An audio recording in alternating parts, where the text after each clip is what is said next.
Okay, we will call the April 7th CIC meeting to order. Dennis, call the roll. Okay. Kaniva, Linda, Here. I'm here, yes. I'm also here. Okay. Yep. Is Lisa out there by chance? I do not, she's not online at this point in time. I'll make sure to announce if she joins. Elyville, Carla? Here, I see. Great. Gaffney Lane, Betty Mama is excused, and we have Dwayne Hanson. Present. Yes. Hazel Grove, Hannah, anybody? Always, yeah. Hazel Grove is Chris Nolte. I could go on. Okay. Josh? Should I? Yeah, I would go on. Might have to point his. Don't forget your mic. Oh, I think my mic's Oh, I'm using, Oh, she's stealing the Linda's mic. getting My double the God. mic action. Okay, Hillendale, Sarah, Here. Josh, Here. great. McLaughlin, Denise, I'm here. and Tim. Here. Park Place, we have a new member, Nick Dirkman. Here. Great. And Bob LaSalle. Here. Great. Rivercrest. Anybody? Still inactive. Okay. Also Tower Vista inactive, Two Rivers inactive, and Hannah's here. Yes. Okay, back to you. Okay, use this mic here. We will have our first presentation tonight, the Enhancement Grant Programs and Economic Update by James Graham, the Economic Developer Manager.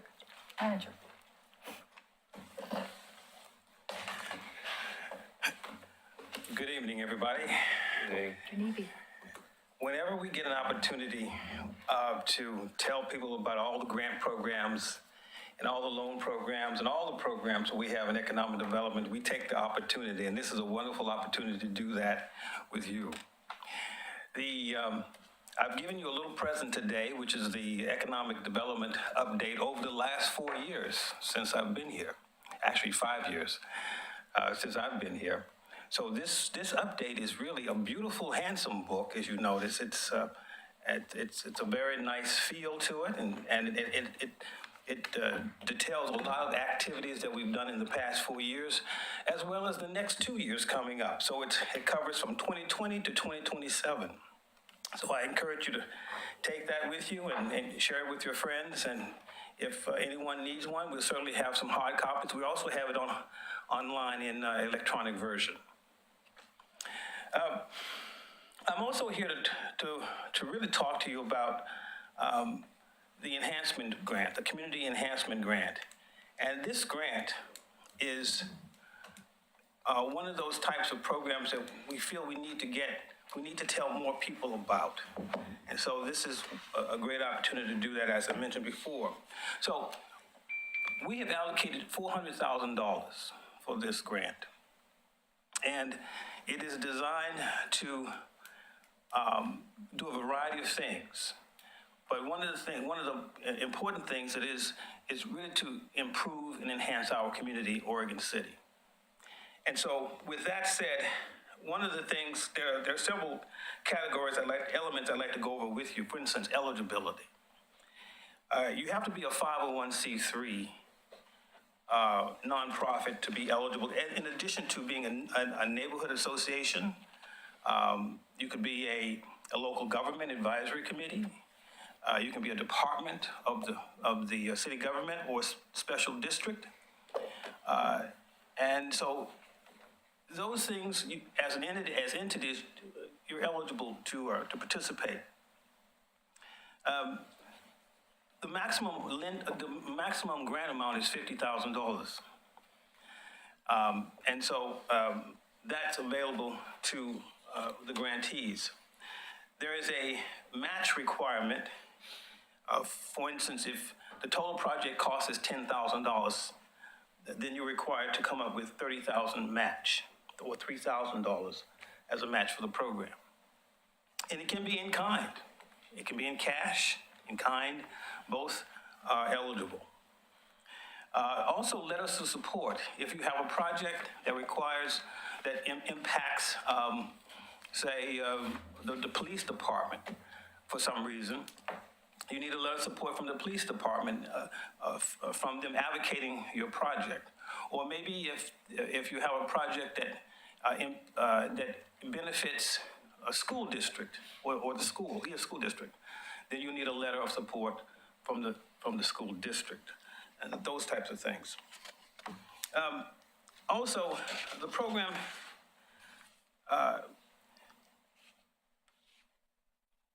has 10 goals to it. But as an applicant, all you need to do is approach one or be eligible for one.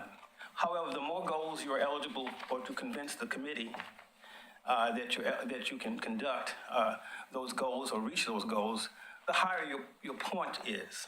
This is a point system. And there is a committee, enhancement grant committee that evaluates your projects and listen to your presentation, and then it's scored. So the more goals we're able to accomplish, the higher the score. But in terms of eligibility, all you need to do is, in order to be eligible to get into the door, you need to be able to address at least one of the 10 goals. For instance, one of the goals would be, I'm not going to read them all, but a couple of them would be increase reuse and recycling efforts or provide a reduction in solid waste. And yet another one would be increase employment or economic opportunities for city residents. And a third one, one of the other goals would be to result in significant improvement in the cleanliness of the city. So those are just 3 of the 10 goals that an applicant could address in terms of their project. In terms of the timing, we are now taking applications for this program. April 9th is when we opened our application process, and then we will have a public information session on April 9th. And we will go through the process in greater detail than I'm going to be doing here, and answering questions in greater detail as well. The application deadline, when we close the application process, is May 9th. Now, then applications are due on May 23rd. So we have a public information session on April 9th. We close the application process on May 9th. We have a public information session on April 9th. We close the process on May 9th. And then on the 23rd of May, the applications are due. And then on June 16th, the committee meets to review all the applications that come before it. Staff first reviews those applications and we work with each applicant to answer the questions and help you with the application process. So that's what we do. And I think lastly, I'd like to comment before I take any questions, is that I believe, to my recollection, there's only one neighborhood association that has actually applied to this program. I believe, no, actually 2 that have Kenema and Park Place. And so they've had different types of projects. But we encourage you to get more involved, the neighborhood association to get more involved, because this can really help the neighborhood. Now, there are several examples. Park Place has chosen to use its funding to improve a park that's within their area, and to plant flowers and to improve the landscape. And then I think Kenema was involved in a building or some type of project to enhance the cemetery. So those are the kinds of projects that have come before us in the past. But also there are other kinds of things that one can do, like for instance a neighborhood cleanup project, or something like a beautification project in the neighborhood where you actually plant flowers, plant trees in the neighborhood, or even a neighborhood watch program where you can actually address the issue of crime and also look out for each other over a period of time. All these things are things that you can do, amongst others. But I'm just pleased to be able to tell you about this and hope that you'll take this opportunity to ask questions and to maybe to apply to this program. Are there any questions? Who is on the grant committee? You said that was chosen. Who are the people on the grant committee? Is that private information or? It's public information. Okay. The chair of the committee is the mayor. It will always be the mayor. Whoever the mayor is the chair of the Enhancement Grant Committee.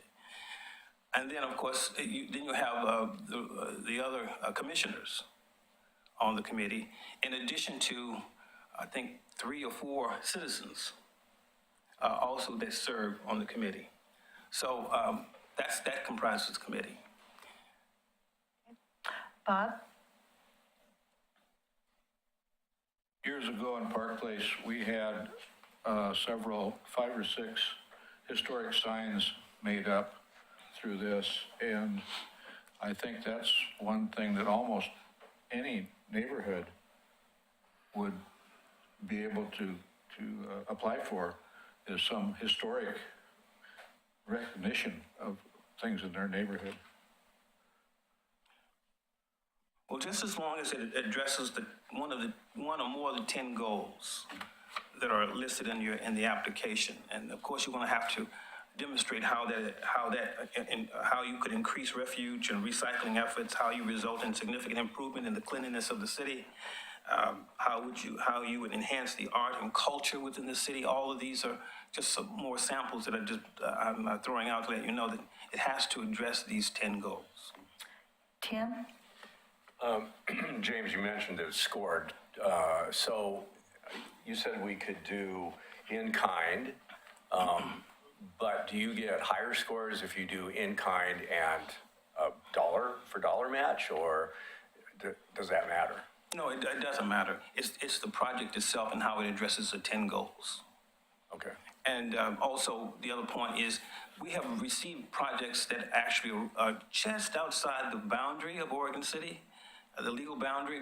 But if that's the case, they or the applicant has to demonstrate that their application will benefit 60% of the residents, or 60% of the program participants, I should say, that are from Oregon City. Okay. Thank you. Dennis? Yes, we were one of the neighborhoods that received a grant last year, and we were very appreciative of that. And the thing that I have learned by the process, which was my first go at it, is the fact that it's rather difficult to navigate the waters of that when you don't necessarily know how you're being administered or the dispensed money. For instance, the request of the receipts for work done, necessarily I can understand, and when you put that forward, you want to know that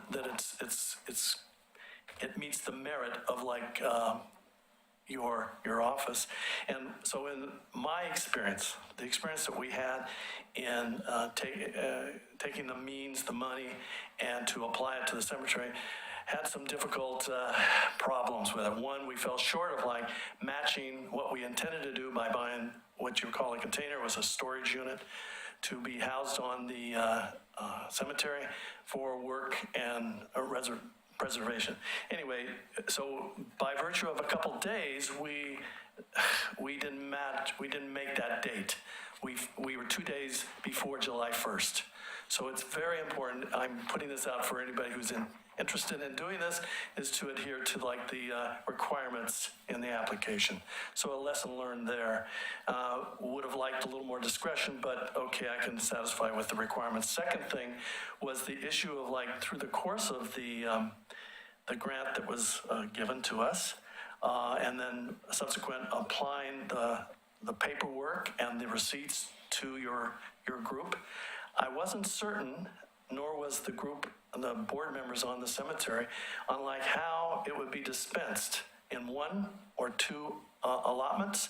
And then what was troubling to me in the course of like some meetings with my fellow members was like, you know, how those receipts were sort of like taken care of. So I don't know if we were just taking a chunk of money and paying a third down and getting back a third. So I think going forward, if I could offer just one suggestion, I'd like a little bit more of a relationship between like how the money is to be distributed and how it satisfies the criteria of like what we put forth in the receipts and that. So, I mean, I still am befuddled over the fact of like, I don't know what, I have received the money, we've put it into the bank, and we've actually used it far beyond our needs, but I'm not so certain that like what we put in was correct, and I never got that feedback.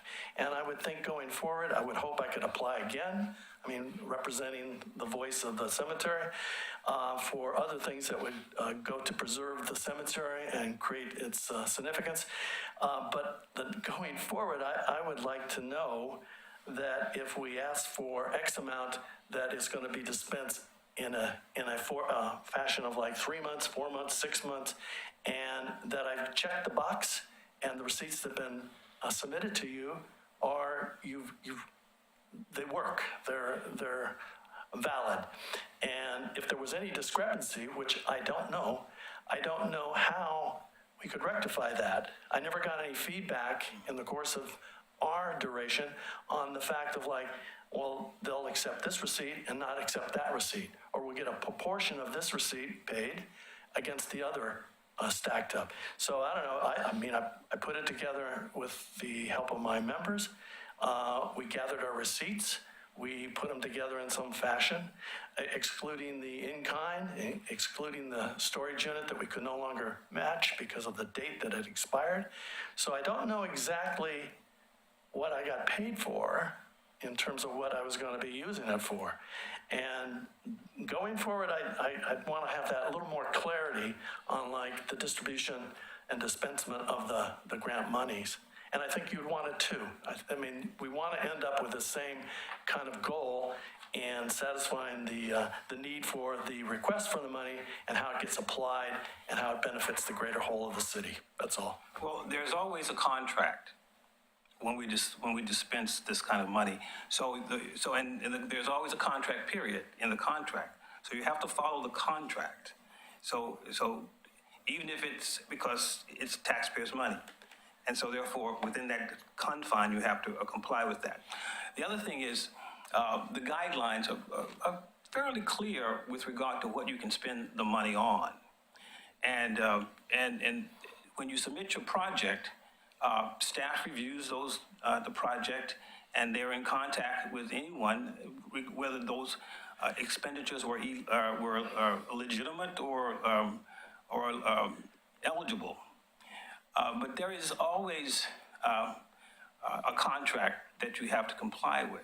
Mm-hmm. Now, now on June 9th, we will have an information session, which I encourage anyone who's applying to it to go to, so that those types of answers and those types of questions could be answered going forward. But I think that there's always an opportunity to get clarification, particularly if you follow the guidelines. Mm-hmm.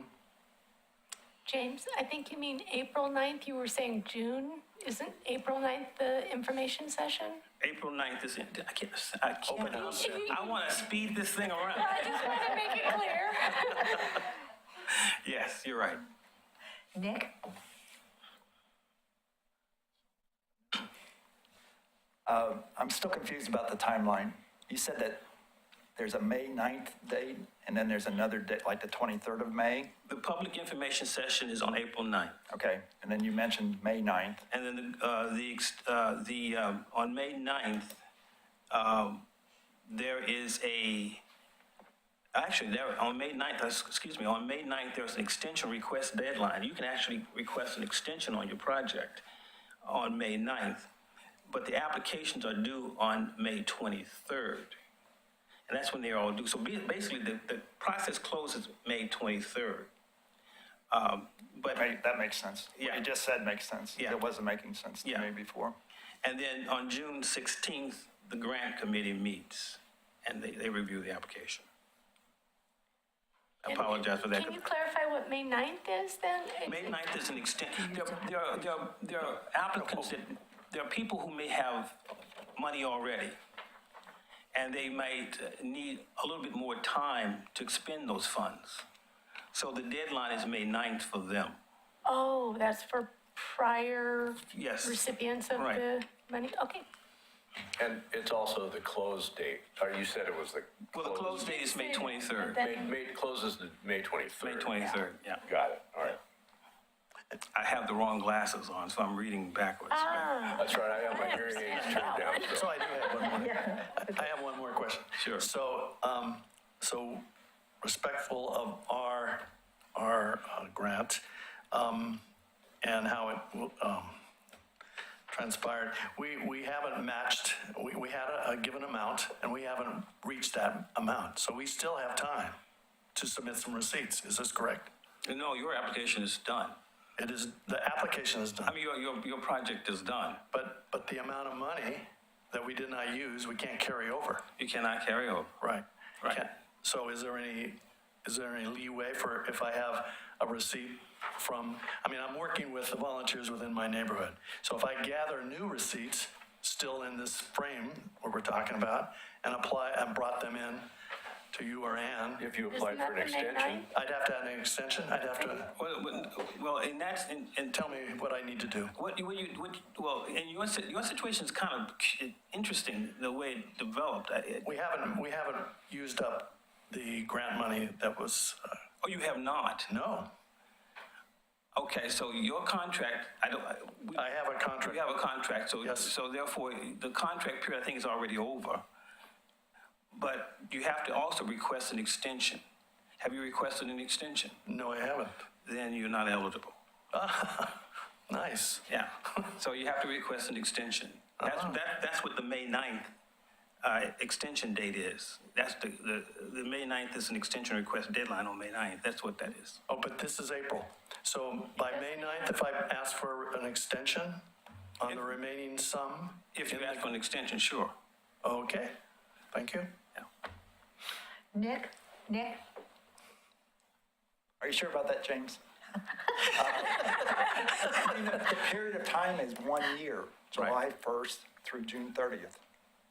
That's the life of the project. Obviously, if you spend all the money, then the project, in terms If he of the spent all the grant- money, But he hasn't spent all but he the said money. he has not spent all the money. So he has till June 30th to complete his that project. sounds right. Well, you have made, he has to request for an extension on May to have an 9th. extension. The extension is for going beyond June 30th. That's an extension. Well, I'm going to have to talk to you about your project one-on-one, because this is, Yeah, it's okay. challenging. Sorry to, Because I don't have your application in front of me. But I I just want to remember you classified it as the odd duck. It was pretty odd. It was very odd. But nevertheless, it's important that we are clear. So, but in order to be clear, we have to have a one-on-one Sure. to help you through this process. Absolutely. But all in all, we encourage you to make sure that you read the contract, and that we encourage you to read the guidelines in the program, because we adhere to them very tightly. And we also adhere to, we also do everything we can to provide you with guidance, especially on April 9th, when we have our session.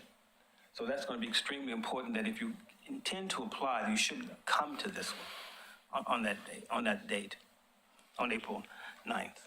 This Wednesday, here at City Hall. That's right. Yeah. And I also wanted to point out that an email was sent out last week, the week before from me, with information about the open house that they're having here at City Hall.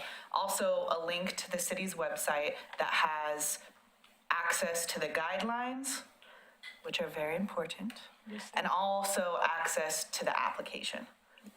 So I would be happy to send that information out again to the CIC. That way you have direct access to that. 5 p.m. But ideas are, ideas to help improve a community is so important for neighborhood associations and whether it's neighborhood watch programs or whether it's beautification. They're all projects that help the city, and it's important that we do these kind of projects to make Oregon City a more pleasant place to live. Are there any other questions? Thank you very much. My Thanks, pleasure. James. Thank you, James. And the microphone worked. And the microphone, pretty good microphone That's too. a miracle in itself. I can hear myself breathing. They do seem to be picking up. Our next presentation is Portland General Electric, Brooke, Brownlee, and Senior Manager. It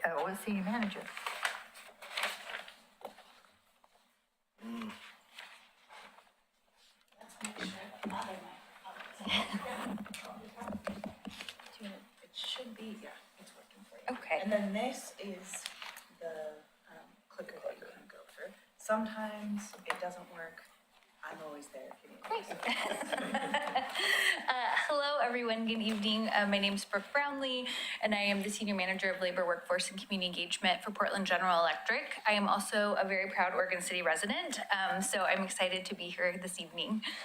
And I'm Alex Cousins, Community Engagement Manager for PGE as well. Thank you, love.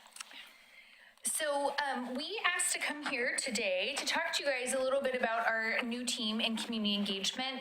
And Hannah's passing around a slideshow. I want to just note at the beginning, and we'll also note it at the end, part of the goal with the creation of this team is really to be the interface with the community. So I want to make sure that you and the neighbors within your communities always feel free to reach out to us at any point in time if you have questions, concerns, etc. We have a slide with our team on there with contact info, so that's what we're here for. So if you run into something, need help with something, we are a great resource, and if we can help you, we'll put you in contact with the people who can. So I'm not going to spend very much time on this, but I always think it's a good kind of overview. So we got our roots here and began as a utility over 130 years ago in Oregon City at the Falls, and we built the first long distance transmission line to downtown Portland, and we still operate here in Oregon City today with generation. And then, as you can see, we have facilities kind of all throughout in the area, and today we serve almost about 1,000 customers, which is about 1.9 million residents, and we're essentially kind of the Portland metropolitan area down to the Willamette Valley. And why this is important is because we are really based here in Oregon and within the kind of Pacific Northwest area. Most of our employees live and work here, so a lot of our employees are also PGE customers. We have a line center here, which you guys I'm sure have seen up on Warner Mill, and so a lot of the folks that live within the communities are also work for PGE as well. So our community engagement team, I took over this team in August of last year, and what we really did was look at how can we be more efficient in how we engage with our communities broadly. And so we brought different folks of the organization together, and I will not read this all for you, but really our goal is to build trust within the community and really be more visible within the communities that we serve. So we want to be that point of contact for folks. We want to have opportunities for people to ask us questions, solicit feedback on projects, etc. And so as we continue to go through the work that we're doing, that will continue to be a focus of mine, is how can we do a better job of serving you as our customers and the communities that we serve. So this is the community engagement team that you may see out and about in the community. And we have contact information for all the folks on here. As I mentioned, I'm the senior manager, so I lead the whole team, and we have community engagement under my portfolio. I also have labor and workforce as well under my portfolio. Kelsey West is our wildfire community engagement manager, and you will see her out and about, especially in our high fire risk zones, which we have a little bit of information on at the end of the presentation. Commission. Rachel manages our income qualified bill discount program outreach. So she is at a lot of events in the community on a regular basis, helping customers enroll in our IQBD program. Alex, you just met. And then Jen works with a lot of community-based and community-serving organizations. So you may see other people within the community, but this, from our team, this is who you would most see. So as we started pulling together kind of the work of the team, I sat down and talked to a whole bunch of people inside the company. And then I also went through feedback we'd received from community members on projects, things that we had received through the Oregon Public Utility Commission, through dockets, which is our regulator. And I looked at, okay, what are we hearing from communities? What can we do better? And then we put together and filed this kind of initial plan. And we have it linked here in the presentation. And that framework that we put together focuses on some 4 major areas, and we'll go through this in a little bit more detailed. And really the goal of that is to kind of set our initial framework based on that feedback that we'd received to date. And then the next step is to come to folks like you to say, okay, what's missing?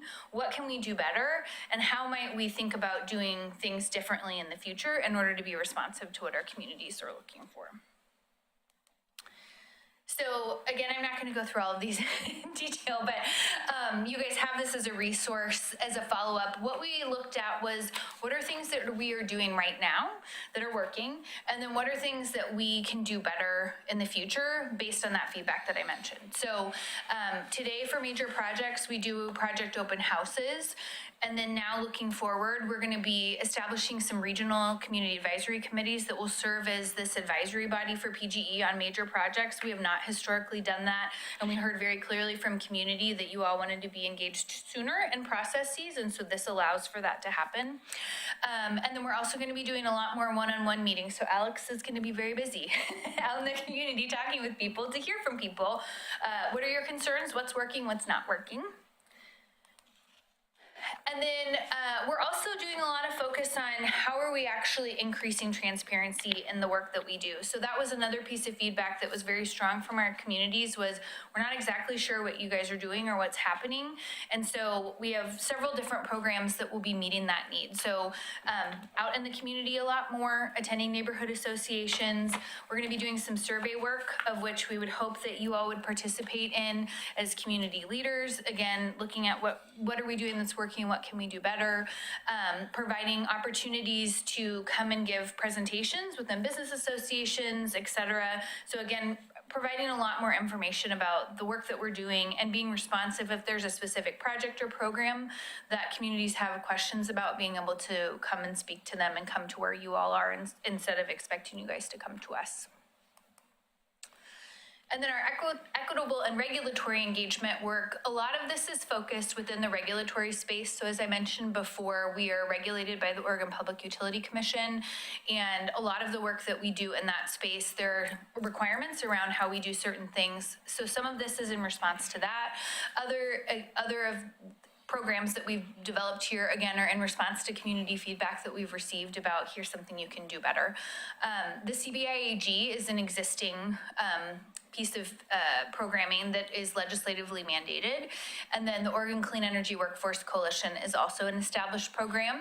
The Equitable Policy Council, WhatsApp, and the Community Learning Library will be all new things that we'll be putting in place. And again, with the goal of being responsive to communities, co-developing agendas. So rather than trying to assume what we think the community want to know about, more about within the regulatory space, being responsive and putting together materials based on what we're hearing from communities. And then the last piece is our wildfire community engagement. And these two are already existing programs. And I'll talk a little bit more about the wildfire ready events in a moment. Those are leading up to fire season every year in May. And then we participate year round in community events. So community organizations will invite us to come participate and talk about wildfire preparedness. And Kelsey is the primary person who's doing that throughout our service territory. So I'm going to pause there just for a moment before we get to the next section to make sure there's no questions, because I just threw a whole bunch at you all at once. And I'm a fast talker, I recognize that. Any questions? I will at the end. Okay. I have a I'll wait too. Okay, Okay, good, we'll just perfect. wait. Okay, so this is really the participation portion of our presentation. These 4 questions are what we are going and talking with communities about. And so we are using these same 4 questions, and no matter whoever we're talking to really help us do a better job of benchmarking against the various different communities, recognizing that each one of our communities is different in terms of needs and wants. And then also looking for common themes, which is what we did with that previous slide of how we put together some of our initial thinking. So we would welcome to hear from you kind of on that first question. How do you want us to engage with you? If you had your like ideal state, what would that be? I mean, I think neighborhood associations, and I'm biased, I mean, I think that's a big deal for us. At least for our neighborhood association, it is. We have a lot of people come and talk with us. And that kind of falls into my question, so I'll take this opportunity. Yes.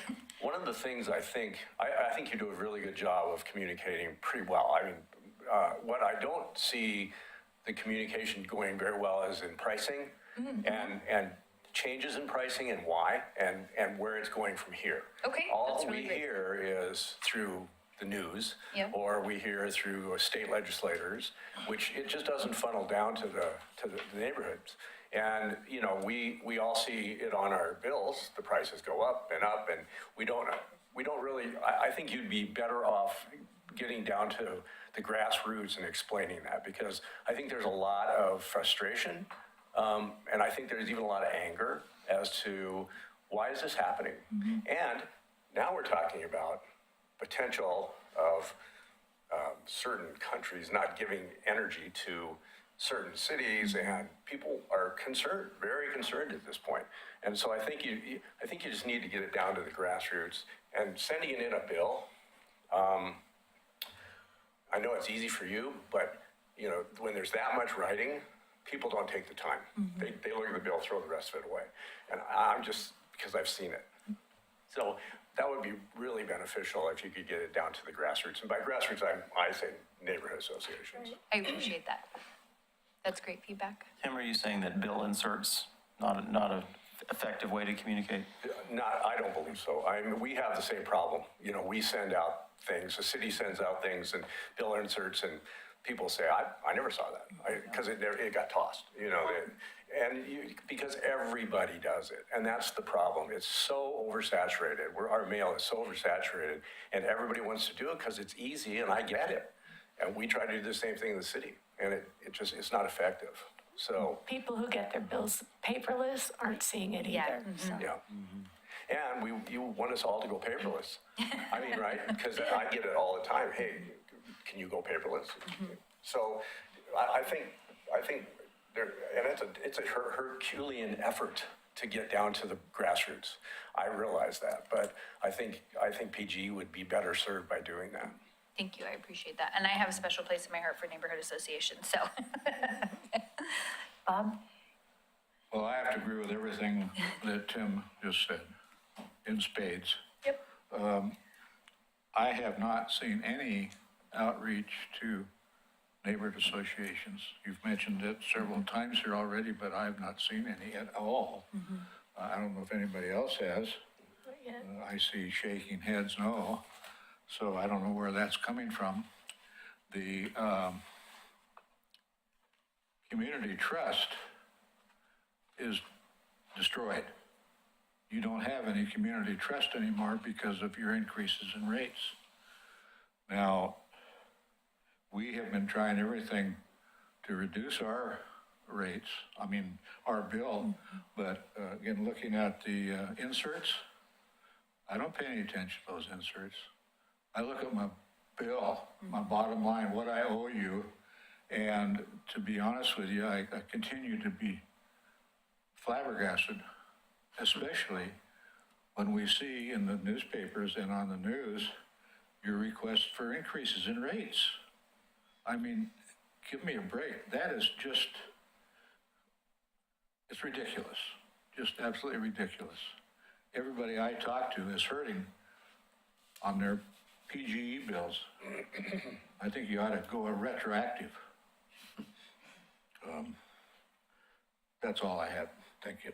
Thank you, I appreciate that. And to be clear, we have not done neighborhood association engagement before. That's really where we're moving towards, and has been one of the areas that I'm putting a lot of priority focus on, because we know that that's where communities show up. Well, when you go to the neighborhood association, be sure to wear your tin shorts.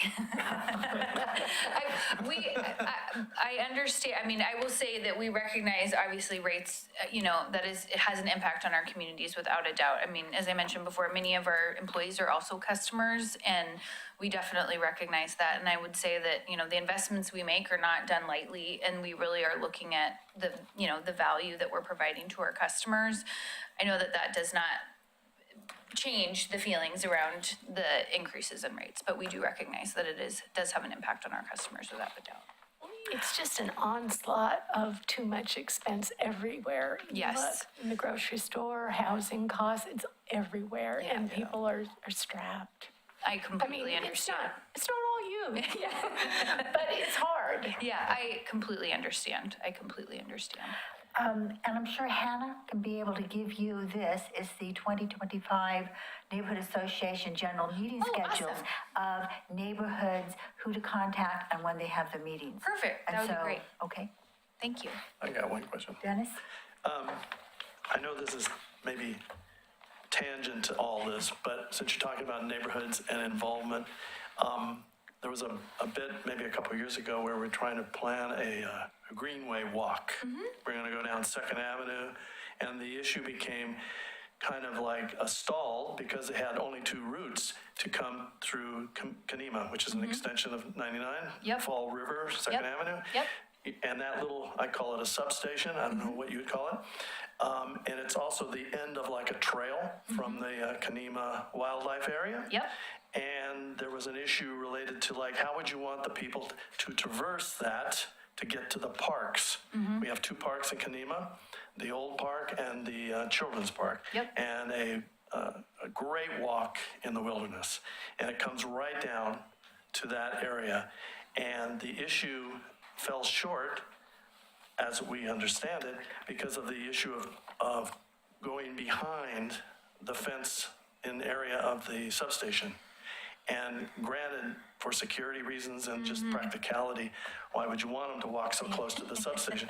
But I mean, I think one reach out would be to the community to have or provide a way to protect the substation from whatever they felt was going to be malicious, and create like a pathway that came off a Second and continued along this greenway path, which got stalled. And we haven't heard anything from that since. And maybe something to look into on, and I don't know where it fell short, but it became sort of a big issue, because you have a problem. It's a total problem. To have a walk to the two neighborhood parks, you're traveling down 99, you're traveling down South End Road, and you're coming down Second behind PG&E, which is a no-no. And I think we were stalled because PG&E, the people you represent, did not want that closeness of people walking behind their substation. And I grant it, that just like would be a terrible thing to have happen if there was some kind of mischief or anything. So maybe if that was still viable for like a reach out to the community to help the city create this sort of like pathway to the parks, maybe there's terms that can be met to satisfy both entities, the substations in its protection and maintenance, and the fact of having a pathway to the park. I will definitely look into that. Maybe looking into that. I mean, I think it was about 2 years ago when that was happening. I don't know, it was before Hannah, so I don't know how far back we have to go on that. But within the last 24 months, I'm sure. Okay, yeah, I will definitely follow up on Anyway, that. just curious. Yeah, absolutely. I know when I came to the company 7.5 years ago, they were just starting that process, but I will definitely look into it. I'll get back to you. Carla Laws, do you have a question? Yeah, I had a couple questions here, like feeding off of what Tim and Bob said, in terms of rates, I'm scared to run my air conditioning units because, I have a friend down the road from me and she has an equivalent to my home. She's got 4 kids, I've got 3 kids, we both live in old homes. not the best insulation, and, that's just the way it is. And, she has a furnace that's PG, electric versus I have a gas furnace, and I wouldn't change my gas furnace for the world, because to heat my house in February, my gas bill is probably at the highest 280. Her electric bill to heat her house, equivalent to mine, is almost $600. And I think that's before the rates went up. And I'm like, oh my gosh, like, how can she live? Like, I couldn't live like that. And we make good money And here's the thing is, like, the bottom line is, at least if you're lower income, not to say, I feel families lower income, don't get me wrong, but they can get breaks. They can get cuts. When you make pretty good money and you're in a pickle, financially, because things are tight, you really don't get those breaks. So here's the thing is, and then, we were talking about the wildfires, and you guys were trying to get your money back, and I don't blame you there to a degree from all the discounts you had to do. But man, it really hit hard, for a lot of bills. And, here's the thing, in Oregon City, what we need to try to understand is I'm the neighborhood where the infrastructure has increased to address those forest fires. So will that impact our bills in some way here in the future? And, obviously, because of the fact we're building infrastructure here in Oregon City to address forest fires, and we're in the center of it. Well, that's a question of mine, number one. And then the second question I have is, on a separate note, we obviously know that the paper mill project down below, this may be above you, don't get me wrong. There's been, you guys own a little bit of part, you have control of the water down at the falls. We know that water is really stagnant down there, and there's been environmental issues. Are you addressing any of those issues down there? Because I am concerned about the water being stagnant near the falls. And I don't know in the future if you have any plans on that in the future. And obviously, do you know anything of you working with that project to help it go forward that'll actually benefit Oregon City? Those are the two questions I have. Great questions. So the wildfire investments, so how we work is we invest in things that we look, across our system, right? In order to meet needs of our communities, we invest, and then we go to the Public Utility Commission through a 9-month process to recover those costs from customers and rates. So that's a very public process. It's a legal process essentially. And so there's opportunities for public comment throughout that. And then throughout that 9-month period, then at the end of that 9-month period, then the Public Utility Commissioners say, we agree these were prudent costs, UPG can recover these from customers and rates, and then that is spread across our customers. So residential customers will pay likely a different rate than our industrial customers, depending on what the type of the infrastructure is and the investment. And so each of those rate reviews would be different, again, depending on what the investment is. So in this case, I'm not exactly sure what you're referring to. Maybe this project that I'm going to talk about at the end of the presentation, but in any event, investments that we make within our system eventually would be recovered from customers within rates. And then the second piece around the stagnant water issues related to the falls, I have not received an update as of late on the status of what's happening on this side of the falls. So I can follow up and we can get that information back to Hannah to give back to you guys. I don't have a status update on that. I believe they call it the lagoon. Yes, yeah. And I know exactly where she's talking about it. I just don't know anything about it as of late. So I'm happy to follow up on that. Well, and the other thing, like was mentioned before, is I know, you come out, you guys are really nice when you come out, and I really appreciate the people that came to our neighborhood association about the project. Of course, our neighborhood, actually, there was a project coming in before your expansion that was going to basically have no parking. So surprisingly, a lot of those neighbors and the cemetery were more excited about your expansion than they were because of the fact there was a project coming in with no parking. And they were concerned about parking because, with the new state mandates, there was a project coming in that was going to take street parking away, which they were already struggling with parking. So here's the thing is, we would love it you know, because there was a tree down the road, there was a huge white oak, you know, that, you know, it'd be nice if you got, you know, you all wanted to be a little bit, you know, kind of, you know, I mean, there's maybe a blinking crosswalk eventually near you all, you know, that connects the neighborhood to the other neighborhood. You know, it'd be nice if you guys, like, you know, wanted to be kind of advocate for things that would help us out a little bit, you know. You're in my neighborhood, so, you know, the cemetery says you're a good neighbor, so they like you. So they say you're a really good neighbor. So There's they nobody in the always say good things cemetery. about you. Yeah, who in the cemetery is gonna bitch to you? We tried to save a tree over there recently, so we'd love to hear from you guys. And it'd be nice to have a number where we could actually approach you all if we had a concern or something. So if you wouldn't mind sharing, that'd be great. Yes, absolutely. I'm happy to share contact info beyond our email address, and we can share that with Hannah as well.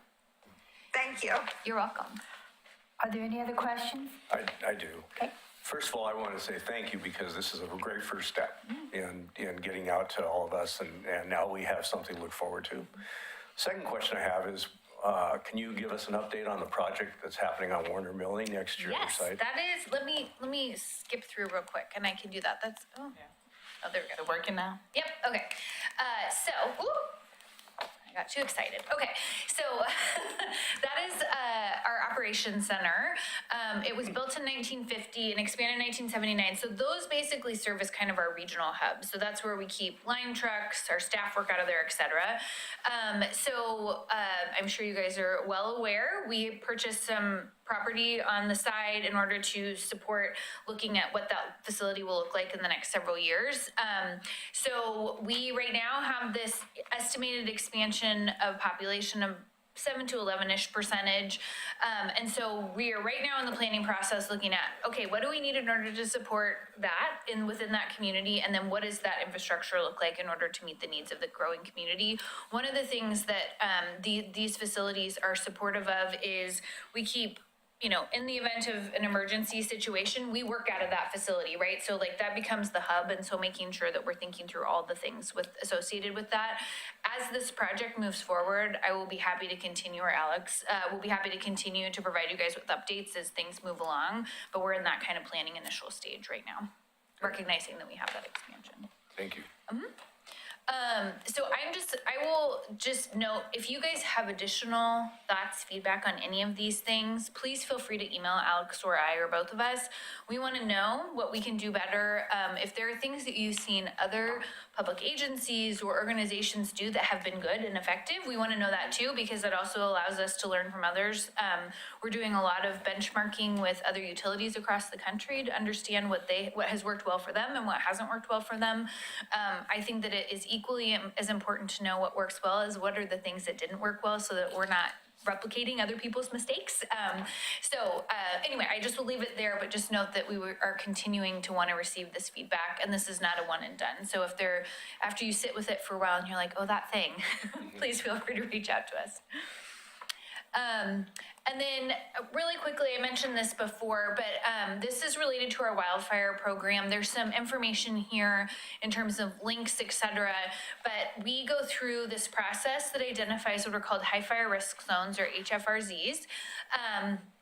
This map shows where the HFRZs are for 2025.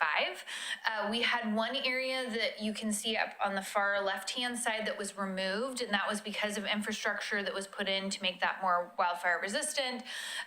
And then we have some new identified areas and then some existing areas. We have some here within Oregon City.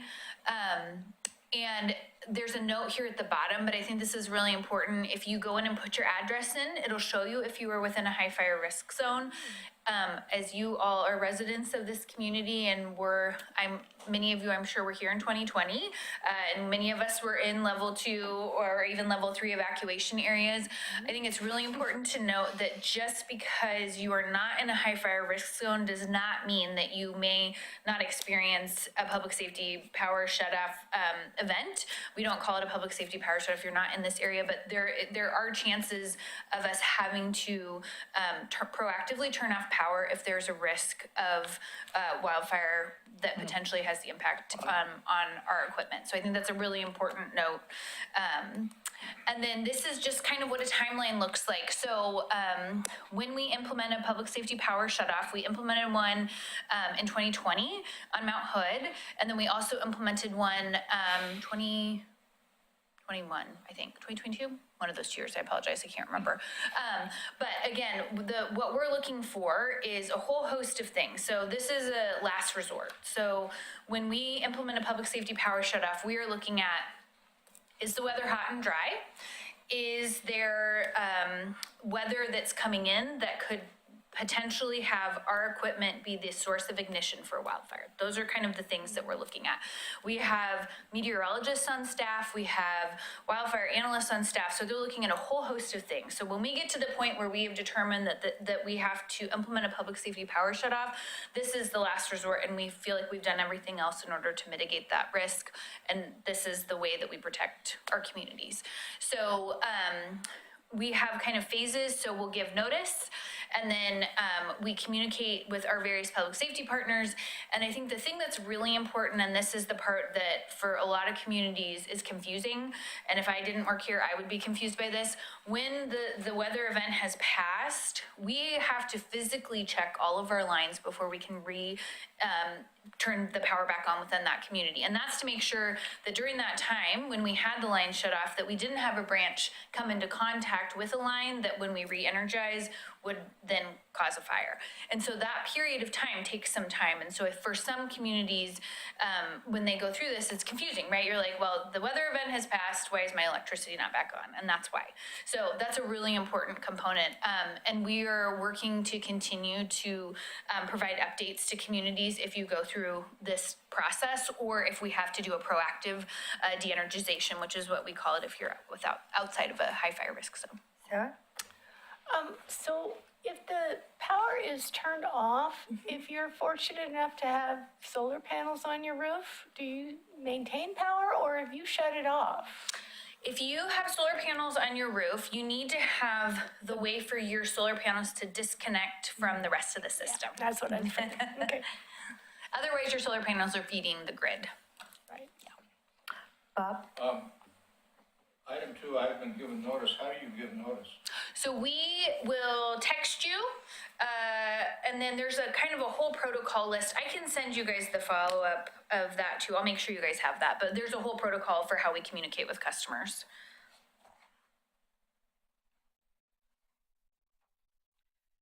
Is there a different timeline when you drive by or you drive out, see how long the power lines are there? Like, is Oregon City a shorter time?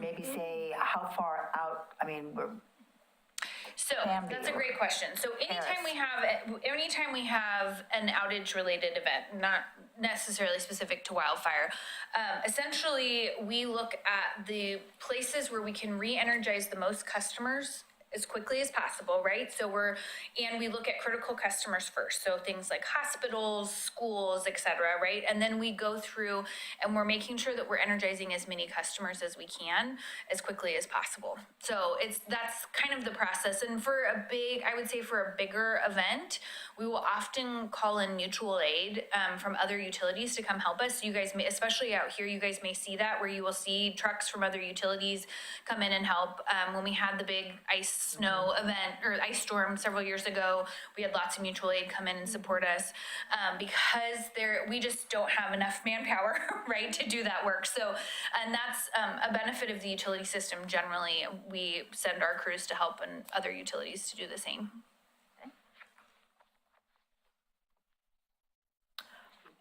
Okay. Any questions?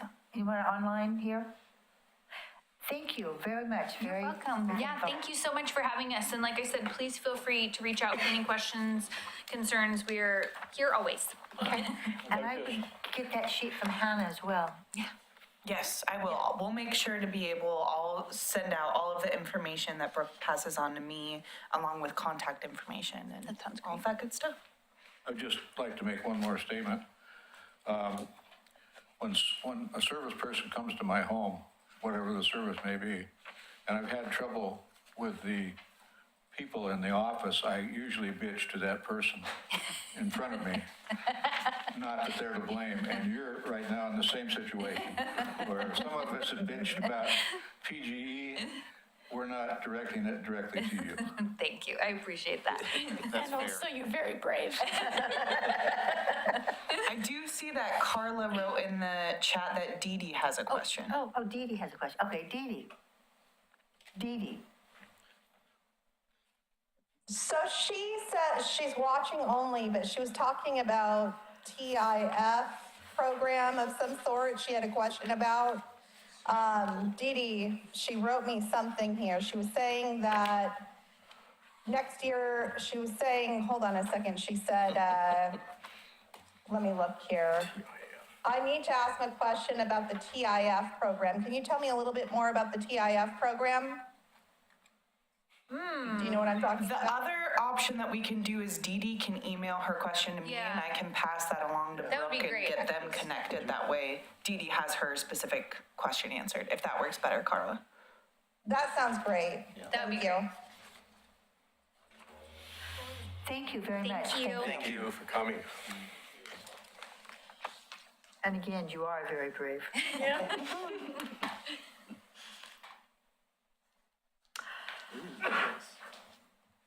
Public Works update.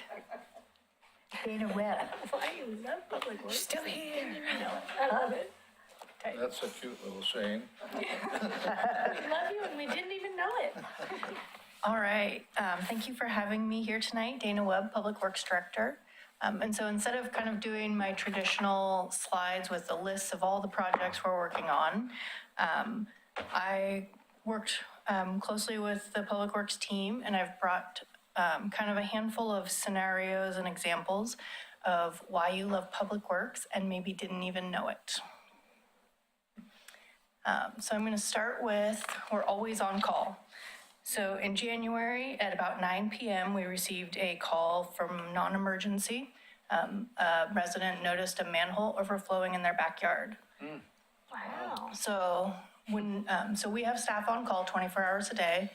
They take home a cell phone that's assigned. And so when that call came in to non-emergency, they reach out to us.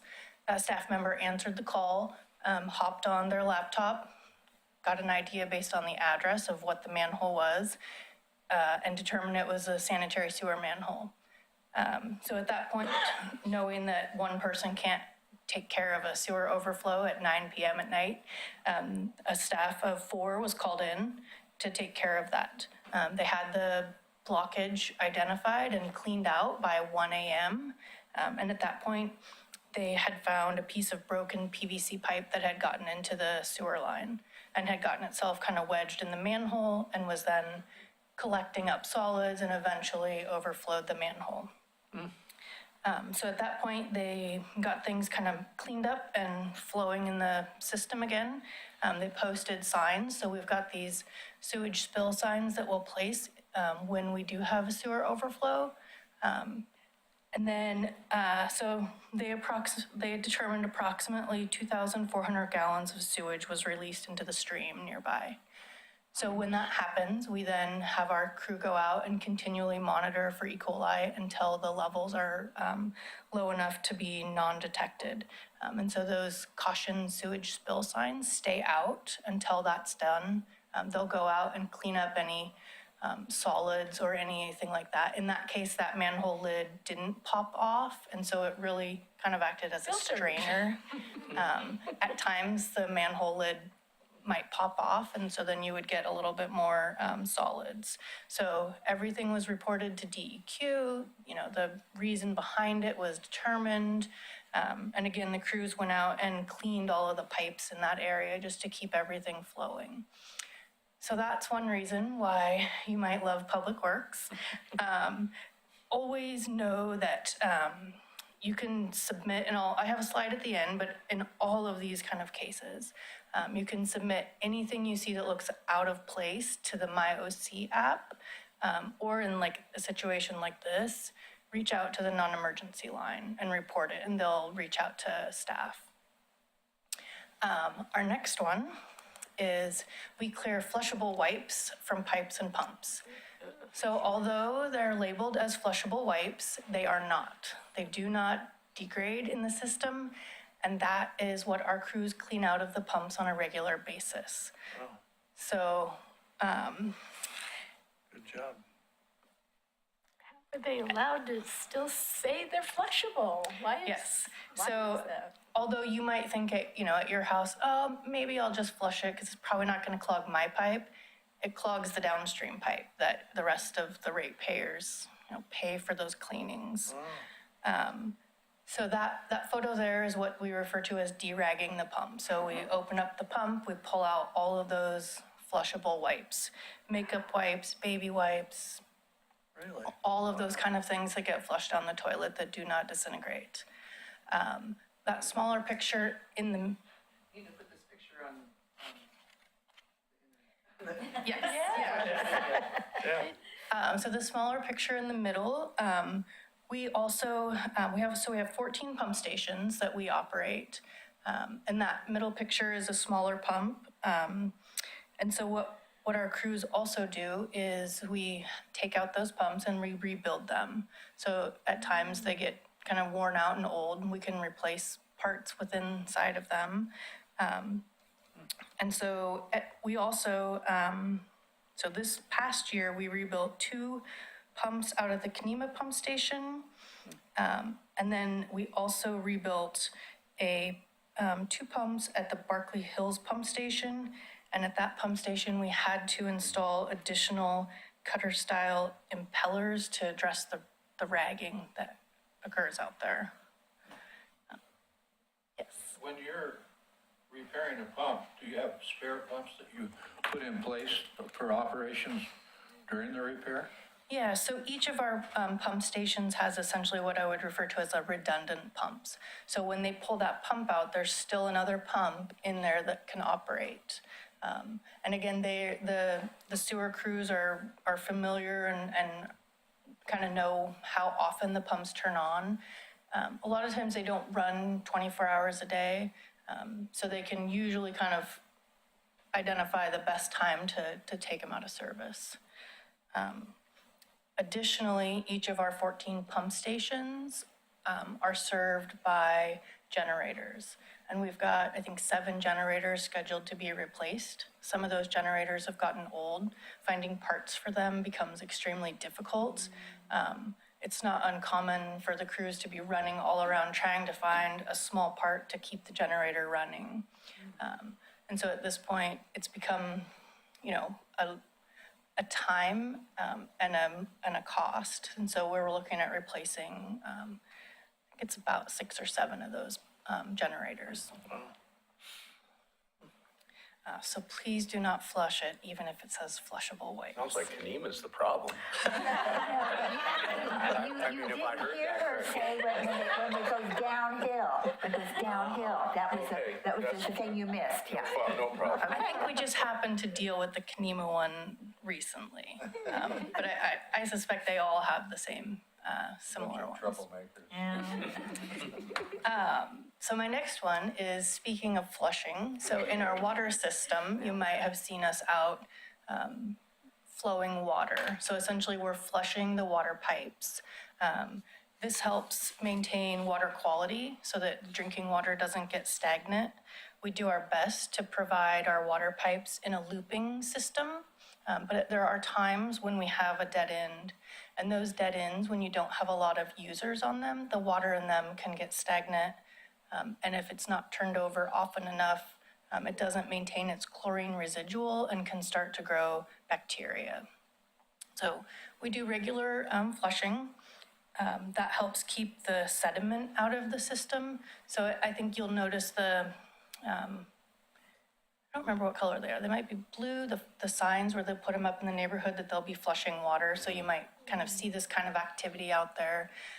And at times when we do that, you might find a little bit of extra sediment that comes through your home piping. So if your bathroom has those little twist-on filters, sometimes you need to take those off, rinse them out, get them kind of cleared up. But that keeps the system from collecting too much sediment. Additionally, our water division completes over 650 drinking water samples throughout a year. So we've got sampling stations throughout the city. They'll go out, they'll take a sample, they'll send it off for testing and make sure everything looks good for all the disinfectant levels are appropriate and that there's no contaminants in the water. And then I did also want to just share that we have received an outstanding performer during our most recent Oregon Health Authority Water Systems Survey. So they come out, they review our facilities, they review our operations and maintenance procedures, our monitoring and management of our system, and our capability to provide safe water to our customers. So I think we're due next year for another inspection. So my next one is Connie Court Sanitary Sewer Extension. So we just wrapped up a project to extend sanitary sewer down Connie Court. And on the left there, you can see just kind of a snapshot of the plans. And then the other two photos show the construction. So the Connie Court area is an area of town that's fully served by septic tanks right now. So when someone's septic tank starts to fail and they reach out, there is a state law that requires if they're within 300 feet of a sewer line, they have to extend that line to serve themselves. So if you're at 290 feet from a public sewer and your septic fails, you are on the hook to extend that sewer line, and you are not allowed to repair or replace your septic tank. And so we track all of those calls that we get and the neighborhoods that we get them from. And we were starting to see quite a few calls coming from the Connie Court area. So we completed a project. We actually did in-house design and then bid the project out to extend that. So there's 9 properties there that will have access to public sewer when their septic tanks fail. So they're not mandated to switch over now. They can maintain their septic tanks until such time as they fail. And at that point, instead of having to extend the sewer line themselves, they can just connect in to the existing sewer line. What's an estimated cost of that, of hooking up, saying you're at 295 feet? Does it vary? Does it vary from place to place? A little bit. I don't have a cost per foot off the top of my head. It's not cheap. I mean, it's not under $10,000. It's probably more like $100,000. Whoa, to connect? Yes. Whoa. So, what was that? Homeowner pays for that? Yes. Whoa. How? Ouch. So that is why we track the locations where we get the calls. We've constructed this line, and then in this upcoming biennial budget, we'll be working to bring sanitary sewer down Falcon Drive, which I believe has about 20 properties that would be served from that line. You're making PG&E sound very cheap.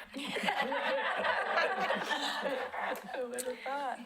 All right, my next one, we have cool equipment. So although our equipment is cool, it does help us be more efficient. So on this slide, on the left, you'll see what looks really like a remote control kind of robot. And essentially it is. That's a camera that we control via remote, kind of like a video game, that we send down the sewer lines. And so we can take a video of the inside of the sewer lines. So that shows us where we have a belly or like a low spot that might collect solids in the sewer line. Or it also will show us if there's a crack in the pipe and we're letting stormwater into a sewer line. So we can see if tree roots are getting in. So we send this camera down the sewer line so we can see what's happening inside without having to dig it up. The photo in the middle is our Vector truck, and so we have 2 of these.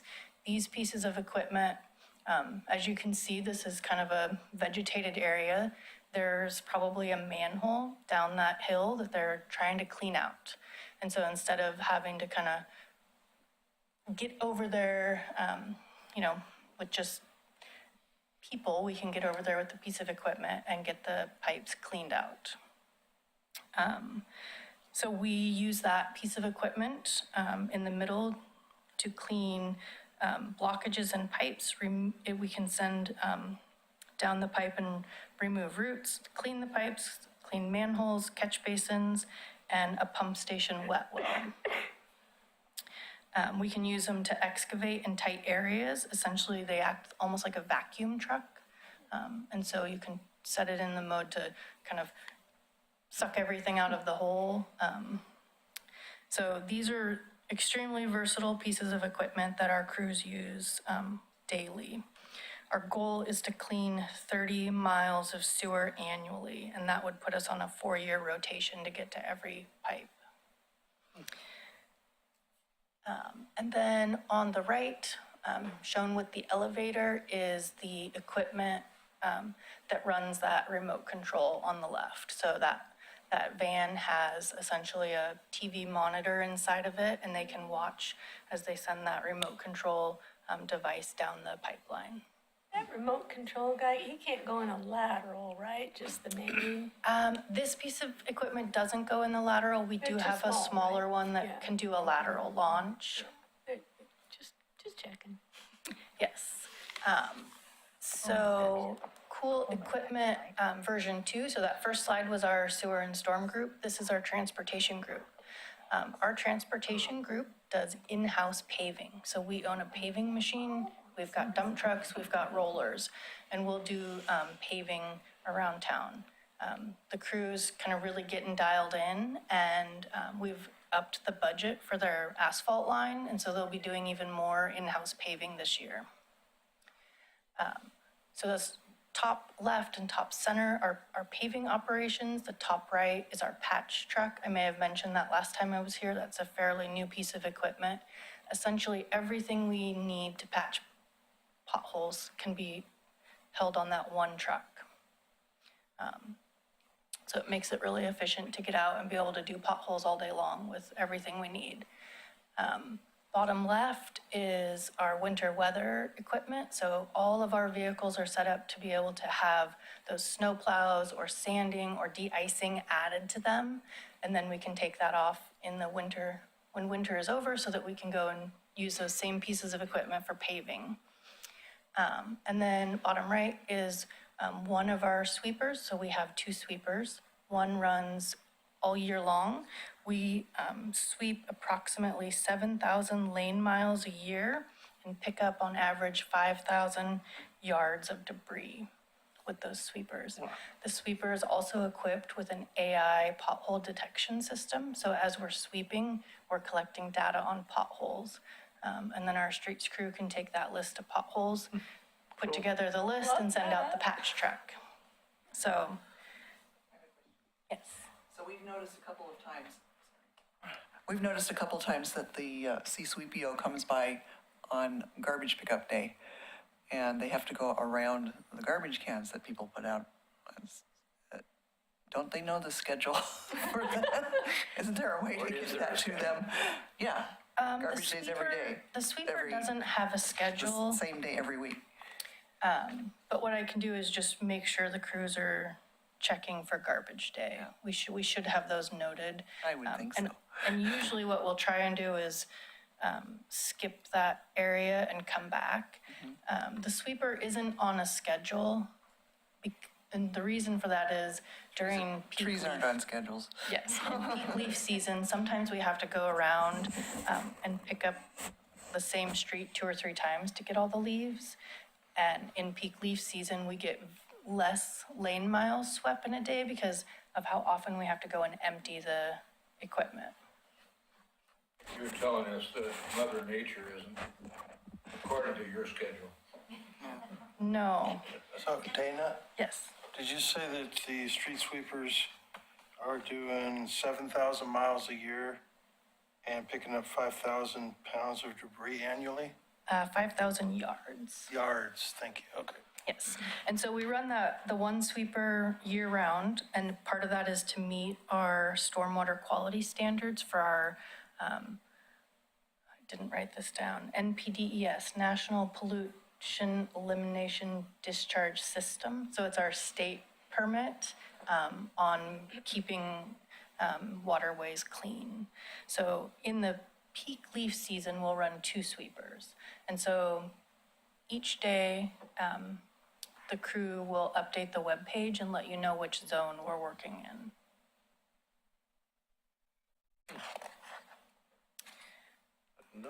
All right, next reason to love Public Works, from our water tank to the tap. So on the left, this is a photo of our crews replacing the 24-inch meter that controls the volume of flow to our pumps from our reservoir system. So Oregon City purchases finished treated drinking water from South Fork Water Board. So this is one of the meters that water comes through. This helps us maintain accurate accounting of the water that's coming through to us.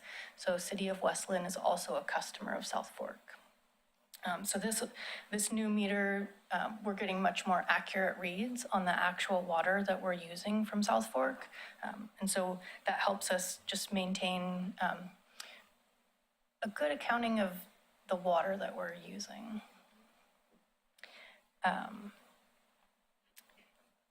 And then on the right, this is a photo inside of our Henry C. Reservoir.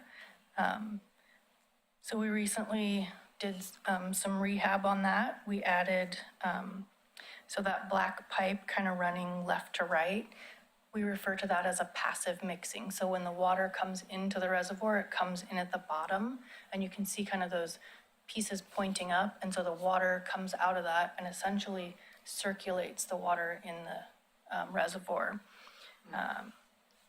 We also did some structural upgrades. We do find at certain times of the year that our chlorine residual gets a little bit low when we're not seeing enough turnover in that reservoir. So this is to help that water quality component. And so this is a picture of the city's crews cleaning out the reservoir. They'll go, so then once it's empty, they'll do all the repair work. They kind of rinse out any sediment that's in there, and then they'll spray down the entire surface with a chlorine solution to kind of address any bacteria in the system. We then fill it up, we test it, make sure it's good before we open that valve back up and connect it back to our system. So this reservoir holds 2 million gallons of water. All right, next item is prioritizing road safety for all users. So you may have noticed when you're driving at night that some signs reflect your headlights better than others. So our crews, on average, replace or clean 550 to 600 signs a year. So that's street name signs, stop signs, yield signs, all those signs. And so we do those in-house, we clean them up. We also have a sign shop where we print our own street name signs. So you can see staff there replacing a stop sign that's knocked down. Additionally, you can kind of see on the left side, those stop signs, older signs are less reflective, especially if they get a lot of direct sunlight. So we'll make sure we're replacing those more often. And then the engineering group's been working to get the yellow reflective backplates around as many traffic signals as we can. Just makes it more obvious as you're driving around and just catches your headlights a little bit better. The other thing that we've been doing as we're looking at traffic signals around town, we've been implementing a pedestrian leading interval. And so what that does is when you're at the traffic signal and a pedestrian has pushed the walk button, they'll get the walk signal while it holds an all red. They'll get about 3 to 7 seconds, depending on the crossing distance, to get started on their movement before the car is given a green. That generally lets the pedestrian get far enough out of the vehicle zone before the car gets its green, and also just gets the pedestrian kind of across the crosswalk a little bit quicker.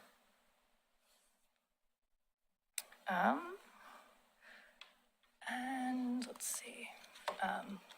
My next one is we have great grates. So we have a list of high and medium priority grates that includes 63 locations throughout the city. So every time we're anticipating a heavy rain event, both before and after, our storm crew goes out and clears those grates.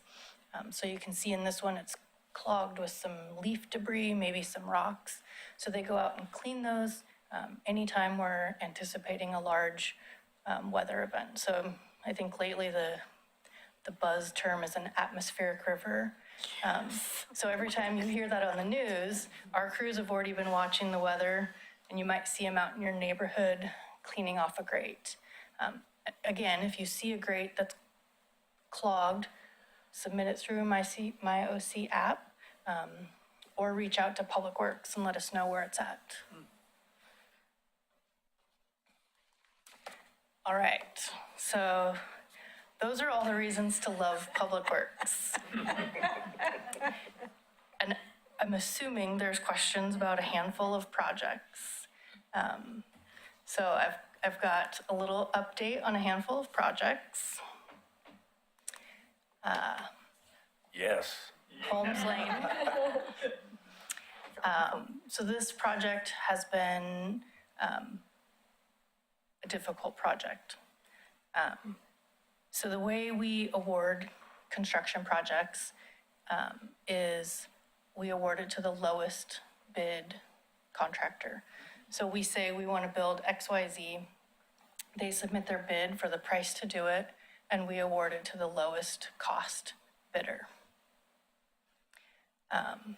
That is a state requirement unless I have approval from my elected body to do a different method of contracting. So with Holmes Lane, it's a couple of things. We did a sewer project on Holmes Lane. We got through the sewer project, and then we had a water line project. The sewer project was part of our I&I program and has requirements and reimbursement of expenses through Water Environment Services, our sanitary sewer treatment provider. And because that had contracting requirements, we kept it as a separate one. Additionally, right now, we've got the water line out there, so we're replacing an old water line and running new services to each home. So today, as you drive down Holmes, each of those length of steel plate is somebody's water service under it. And so the water line has been completed.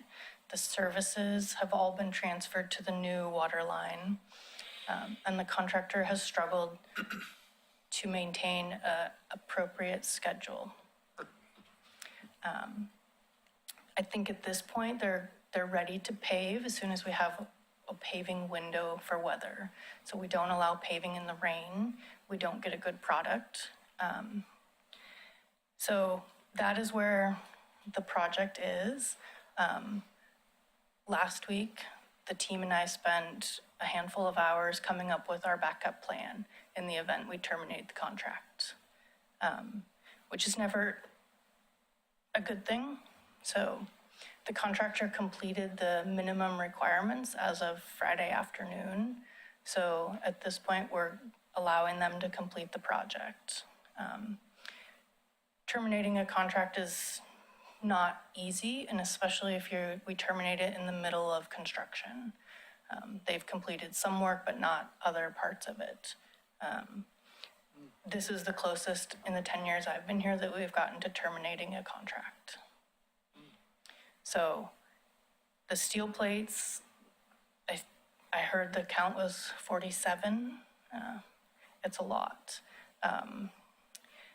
Currently, as you drive down it, I think 10 miles an hour feels like about the right speed with the steel plates.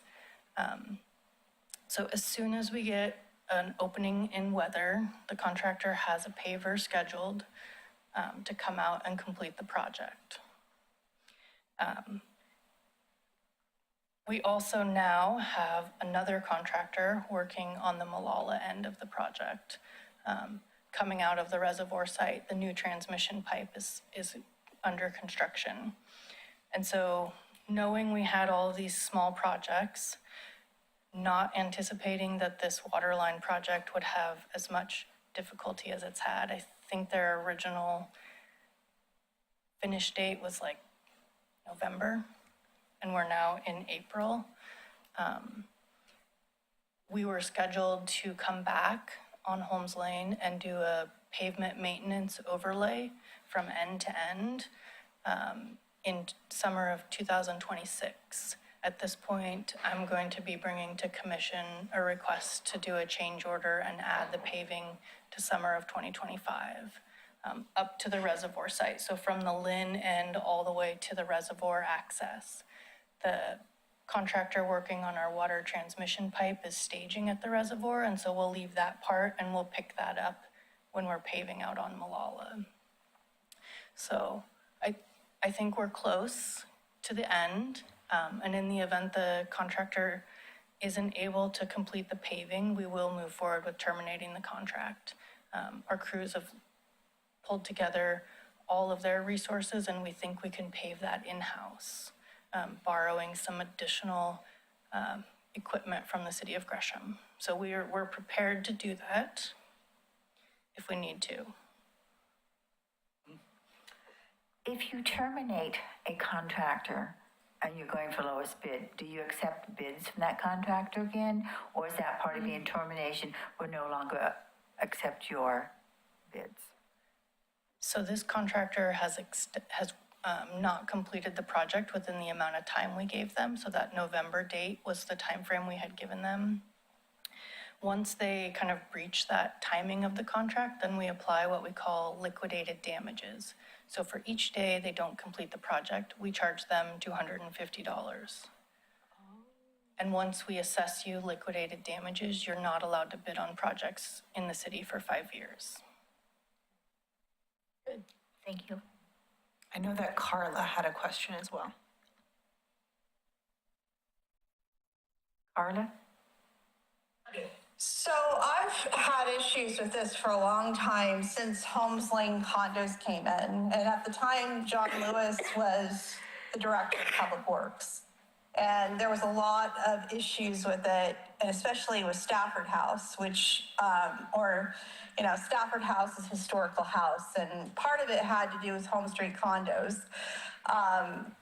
If you don't mind me asking, and you may not be able to tell me, who was the contractor who got the lowest bid, if you don't mind me asking? Because I know there's several contractors who end up giving the lowest bid in Oregon City and get a lot of our business. But it's been really, can you disclose who got that contract? Or is that something I can find out? The contractor that has the Holmes Lane Waterline project is T. Olson Contracting. Okay, T. Olson. Yep. And then the thing is that water line's broken several times and it's been really disruptive for the neighbors. The road looks like a mess. I really appreciate you coming on as the new director and really looking out on this project. I really appreciate it very much because it's been such a mess, and it's been really refreshing that you're looking out for that, Holmes Lane. I really appreciate it very much because it's been a mess for the neighbors. And, it's really refreshing that you're looking at it and going back to the commission on it. I really appreciate it. So you think you can do everything in-house in 2026? Do you think it's going to cost the city how much more money from all this? As long as the contractor, what the contractor's required to do is come back and put in permanent paving in all of those trenches. So everywhere there's a steel plate. And so the contractor's on the hook to do that work.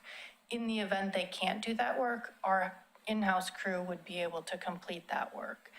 Separate from all of that, so your pavement maintenance fee on your utility bill that you pay is programmed to do an overlay. So usually it's curb to curb, but there's not a lot of curbs on homes, so edge to edge for the full length. And so that was programmed to happen in 2026. And so my ask of the commission is going to be, I don't have time to get it pulled together before my bids are due for the paving, which I think is next week for the summer of 2025 paving.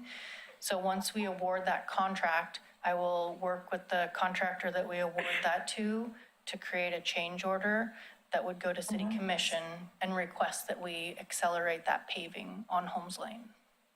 Can you keep me informed on it so I can kind of pay attention? That'd be great if you wouldn't mind letting me know. I mean, obviously, it's not like, I mean, I really appreciate everything you're doing. I just kind of want to pay attention to it because I know it really impacted the neighbors there, so I can keep them informed.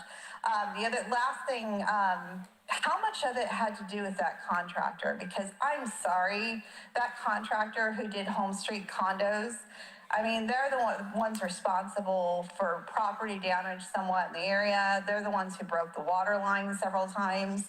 Was it an impact not necessarily just on the contractor doing the street project, but part of it was the developer and irresponsibility of the developer. And I realized that the contractor doing the road construction had some of it, but some of it to blame probably was the developer too.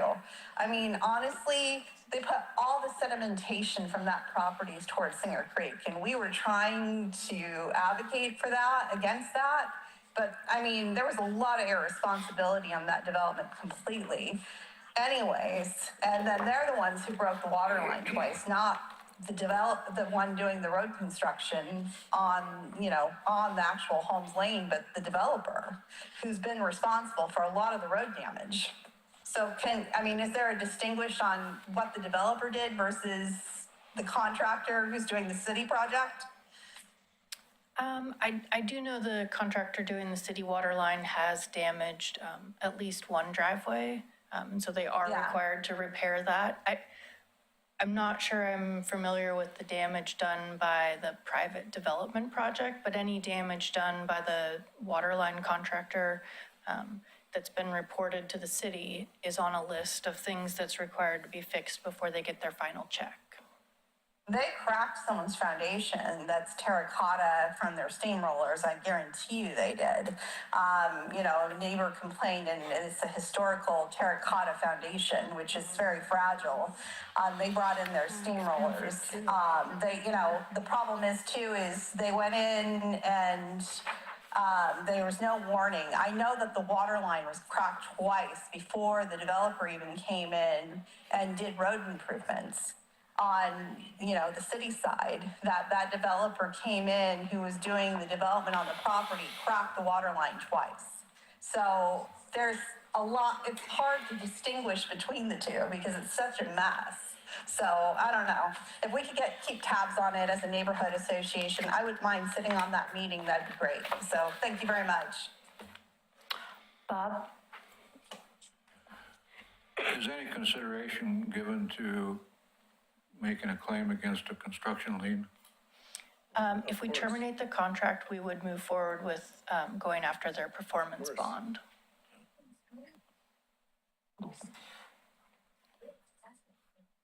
All right, my next slide. Not working anymore. So my next slide is the Holcomb Boulevard Safe Routes to School project. Yay.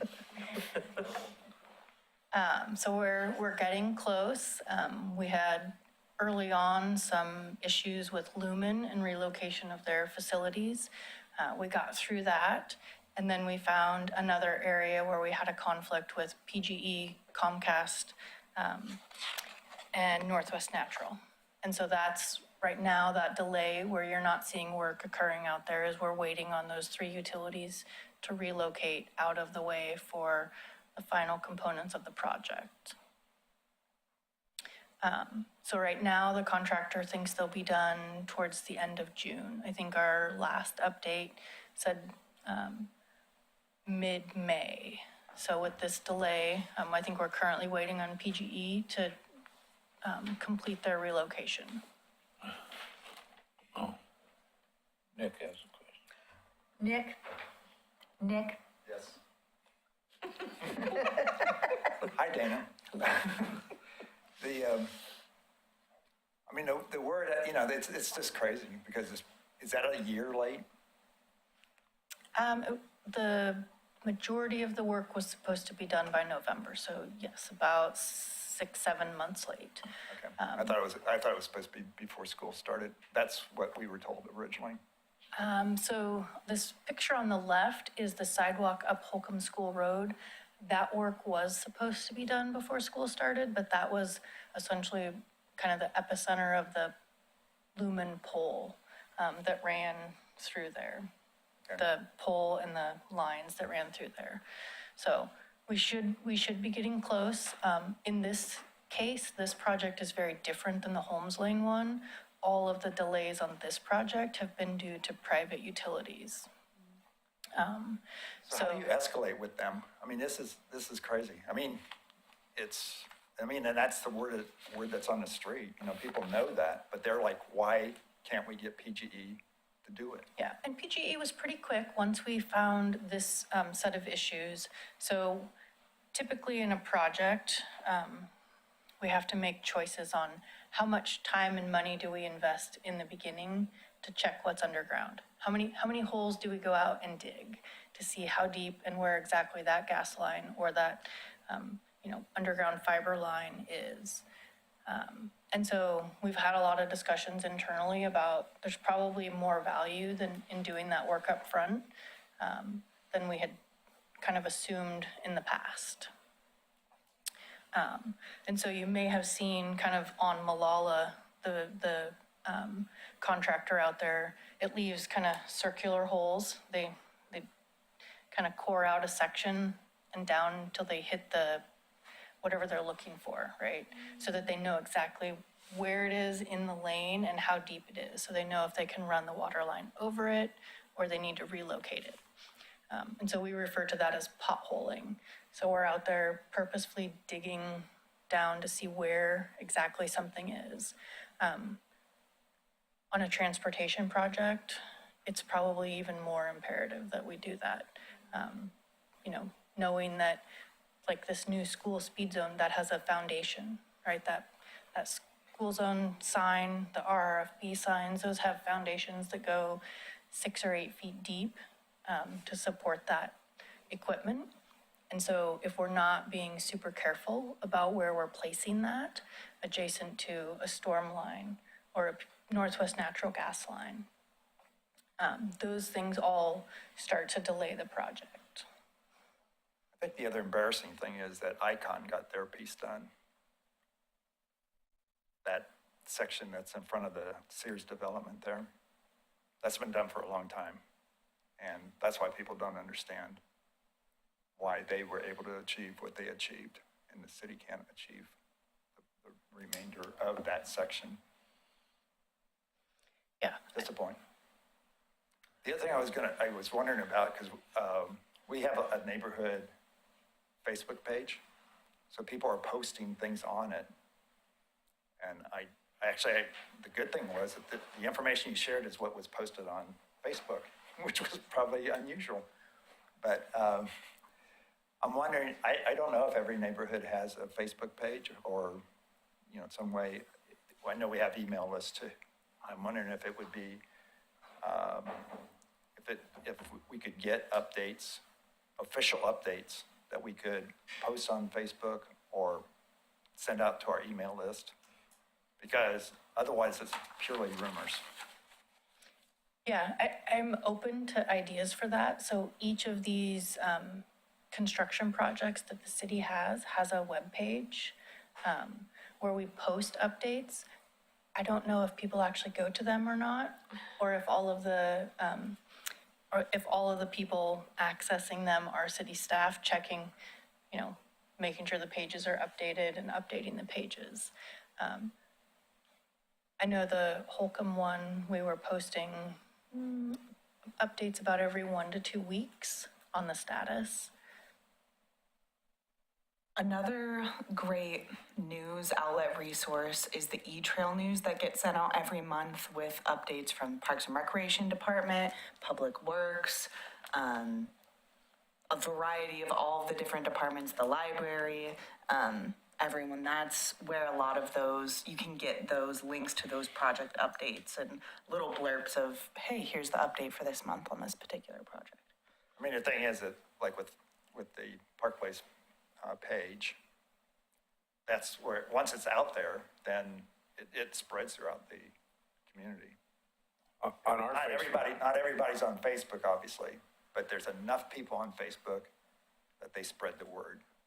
And so it just helps to keep people in the know, because it's been crazy.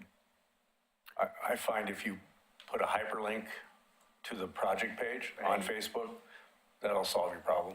Because people can click right there and go directly to the project page. And you can just say, hey, more information on this project, what's going on Holcomb or whatever. Click the link and it goes directly to the project page. And it's solved a whole lot of problems on Malala. And doing it by the link also reinforces the fact that the Public Works is doing this updating, and you can go there, anybody can go there and find out the updates. So that's a good way to do it. Yeah, I think we're open to the best ways. We've started, so we have the project pages, we do the e-news, we try and put things in trail news. I think all the feedback we get from the community surveys, the trail news is the preferred method of communication. The downside is it takes a long lead time. Like, we're writing articles for the summer right now. Right? And so then we submit those, it goes through graphic design, it takes time. And so the information we can share in trail news is not always timely. With that e-news, that'll click and take you right to the web page where we typically have, every 2 weeks or so, an update on the project. That's a great suggestion. I really appreciate that. Yeah, and then a new thing we've been trying out is we now have a map on our city webpage called Traffic Impacts.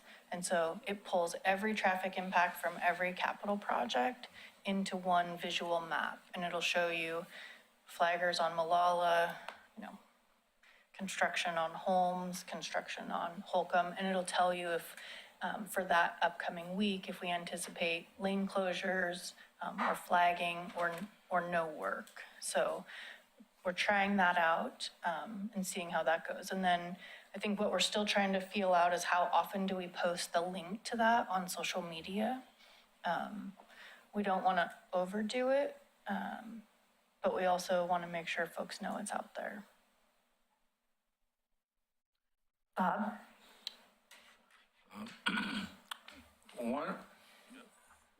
On that project, there have been several unexpected underground utility lines, one kind or another. When this is all said and done, is there anything such as as-built drawings available for future projects? Yeah, we get as-builts with every project. So essentially what that is we take the set of plans and we update it with exactly what was built. It's only as good as the folks that review it. And who is that? Well, it should be the project manager on the city side, the one who was out there kind of working on the project, and their consultant team. And then will that Holcomb Boulevard be completely repaved when all this is done, or will it just be patchwork? It is not scheduled for a full repavement. So I would have to go back and look exactly what the paving limits are with the Safe Routes to School project. It's going to be a pretty rough road when they get all done, unless they do it properly, so. Okay.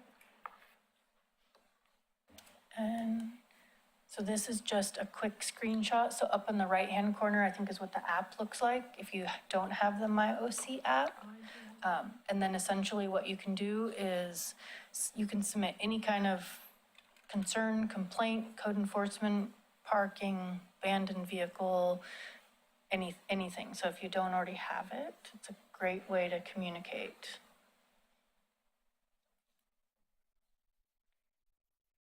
And that's all I have today.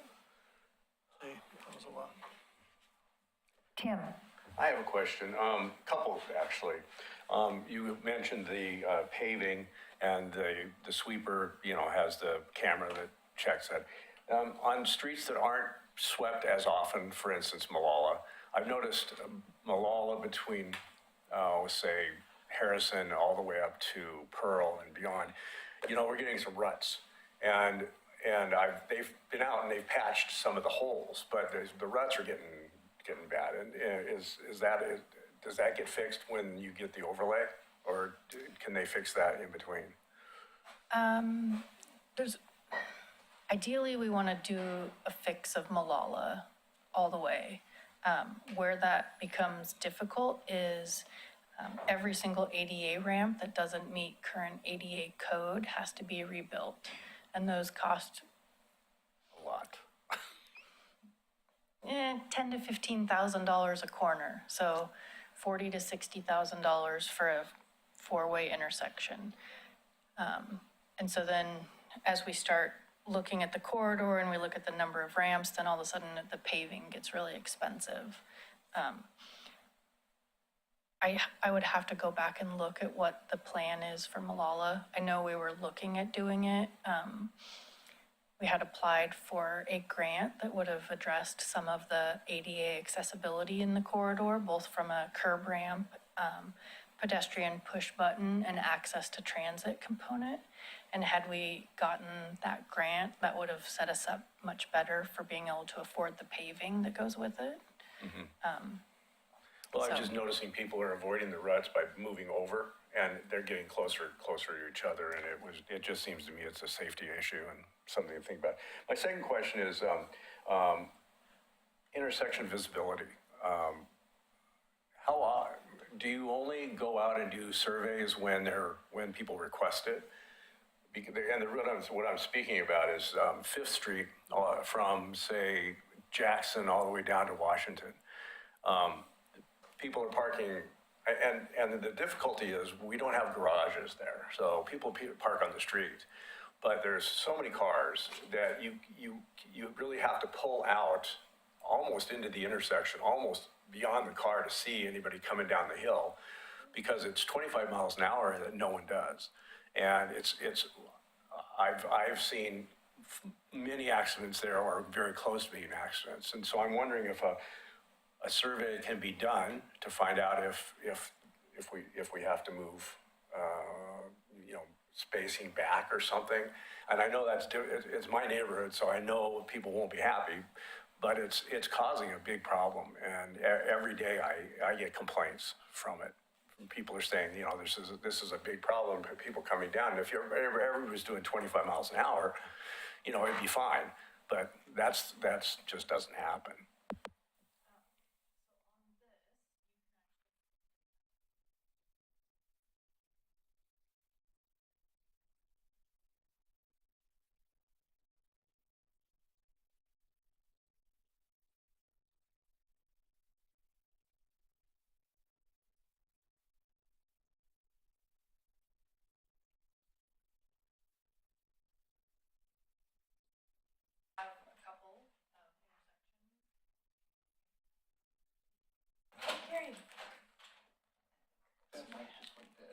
Yeah, okay. Sorry, it's okay. You're all good. It's just the fun of this. So again, if you put those intersections in the system, it'll route through to the staff for review. I know we've looked at, on Washington at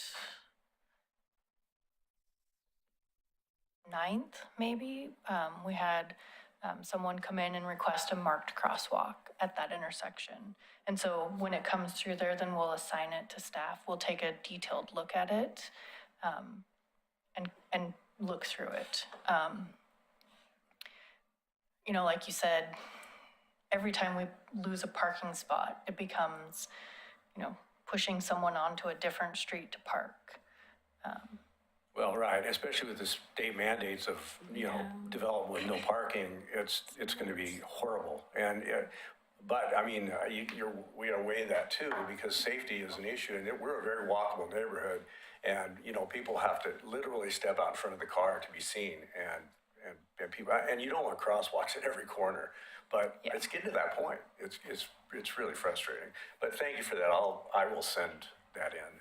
Yeah, so everywhere there's a curb ramp and an intersection, there is legally a crosswalk, even if it's not marked. the pedestrian just needs to show intent and make eye contact with the driver, even if it's not marked. Yeah, that, Easier said than done. Tim, I would recommend you take that to the Transportation Advisory Committee also, because when I was on that committee, we had a couple of those issues brought up, and we were able to actually get something done about it. we did at one point, but, well, we're gonna go back, but thank you. We did do it once and, we didn't get taken care of, but we are going to go back with a little more force. Well, we've got a new public, And she said she's gonna fully support it, so I'm all for it. Thank you, Dayna, I appreciate it. Are there any more questions? Thank you. Thank you very much. Thank you very, very much. what particular item of difficulty did John Lewis forget to tell you about? Or is there a list? There's a lot of after-hours meetings, both before and after standard work hours. Thank you. Thanks so Thank you. much. You're doing a great job.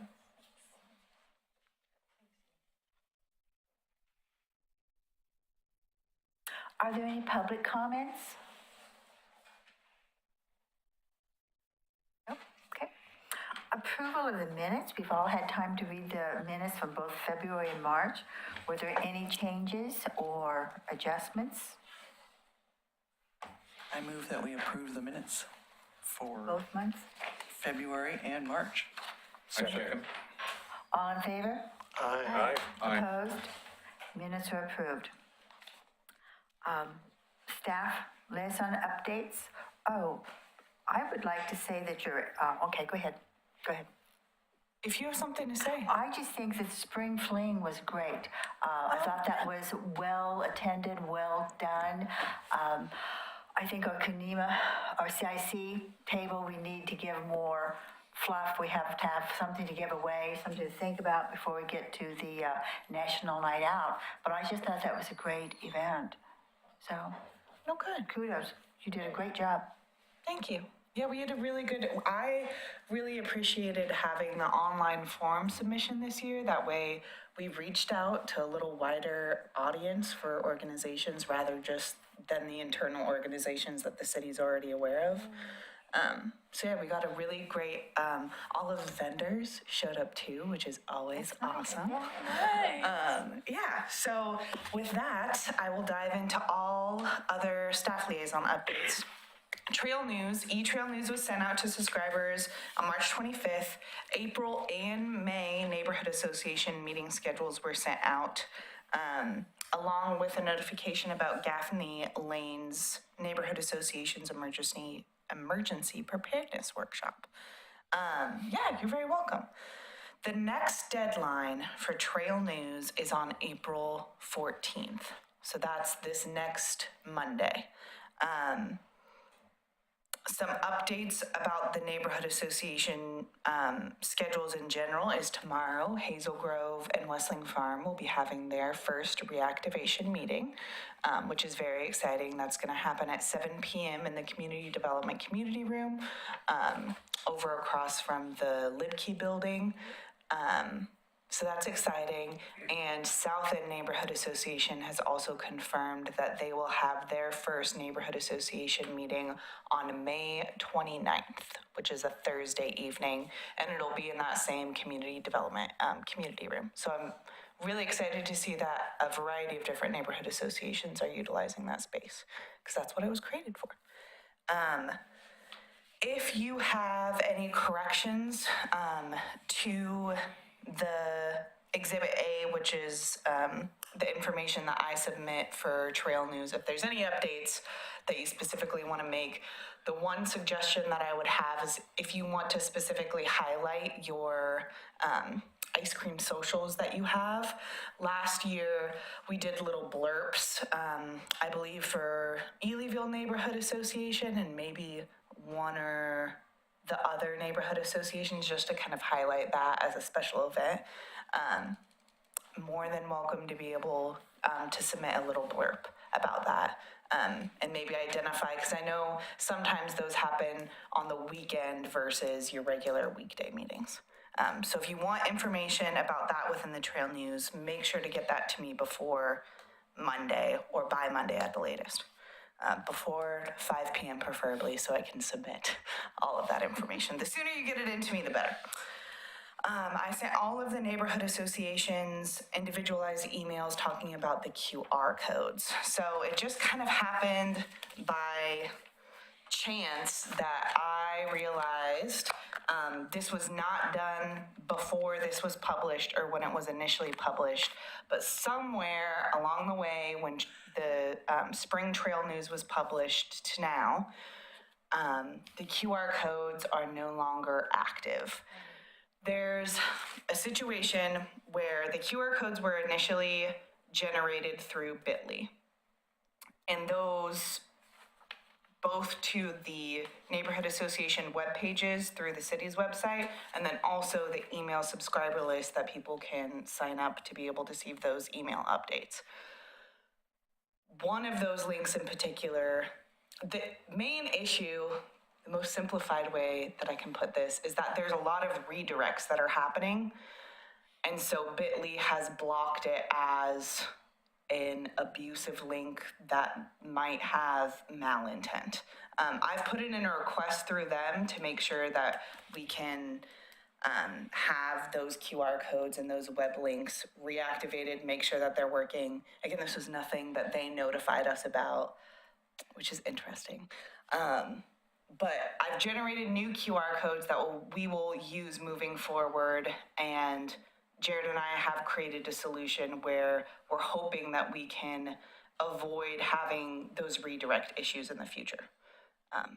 That's the most simplified version of that I can provide you. Do you have any questions? So we wait for you to tell us? Yes, I've reached out to them. I have gotten very limited response.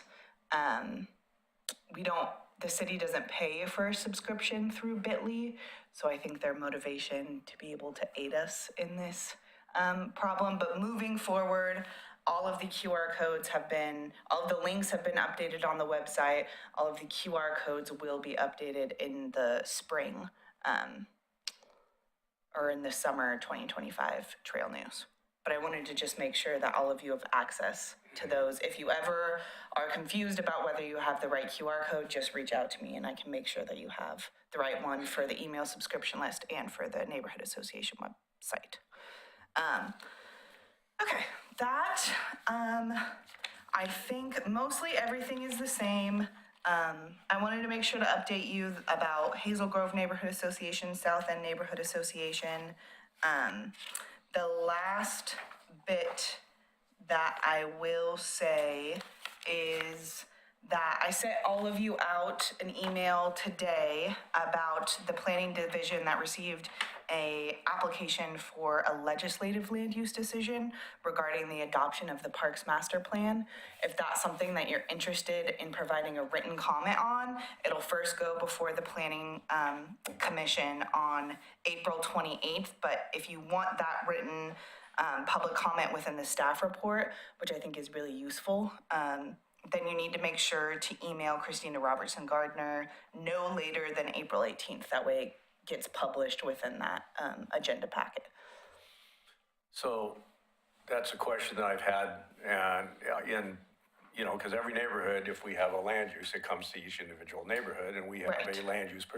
If the CIC gets a land use request, what do we do with that? Because we really, if it's something like this, a master plan's a big deal, right? And I think somebody in the CIC, I don't know if we need a land use committee or if we need someone to address that.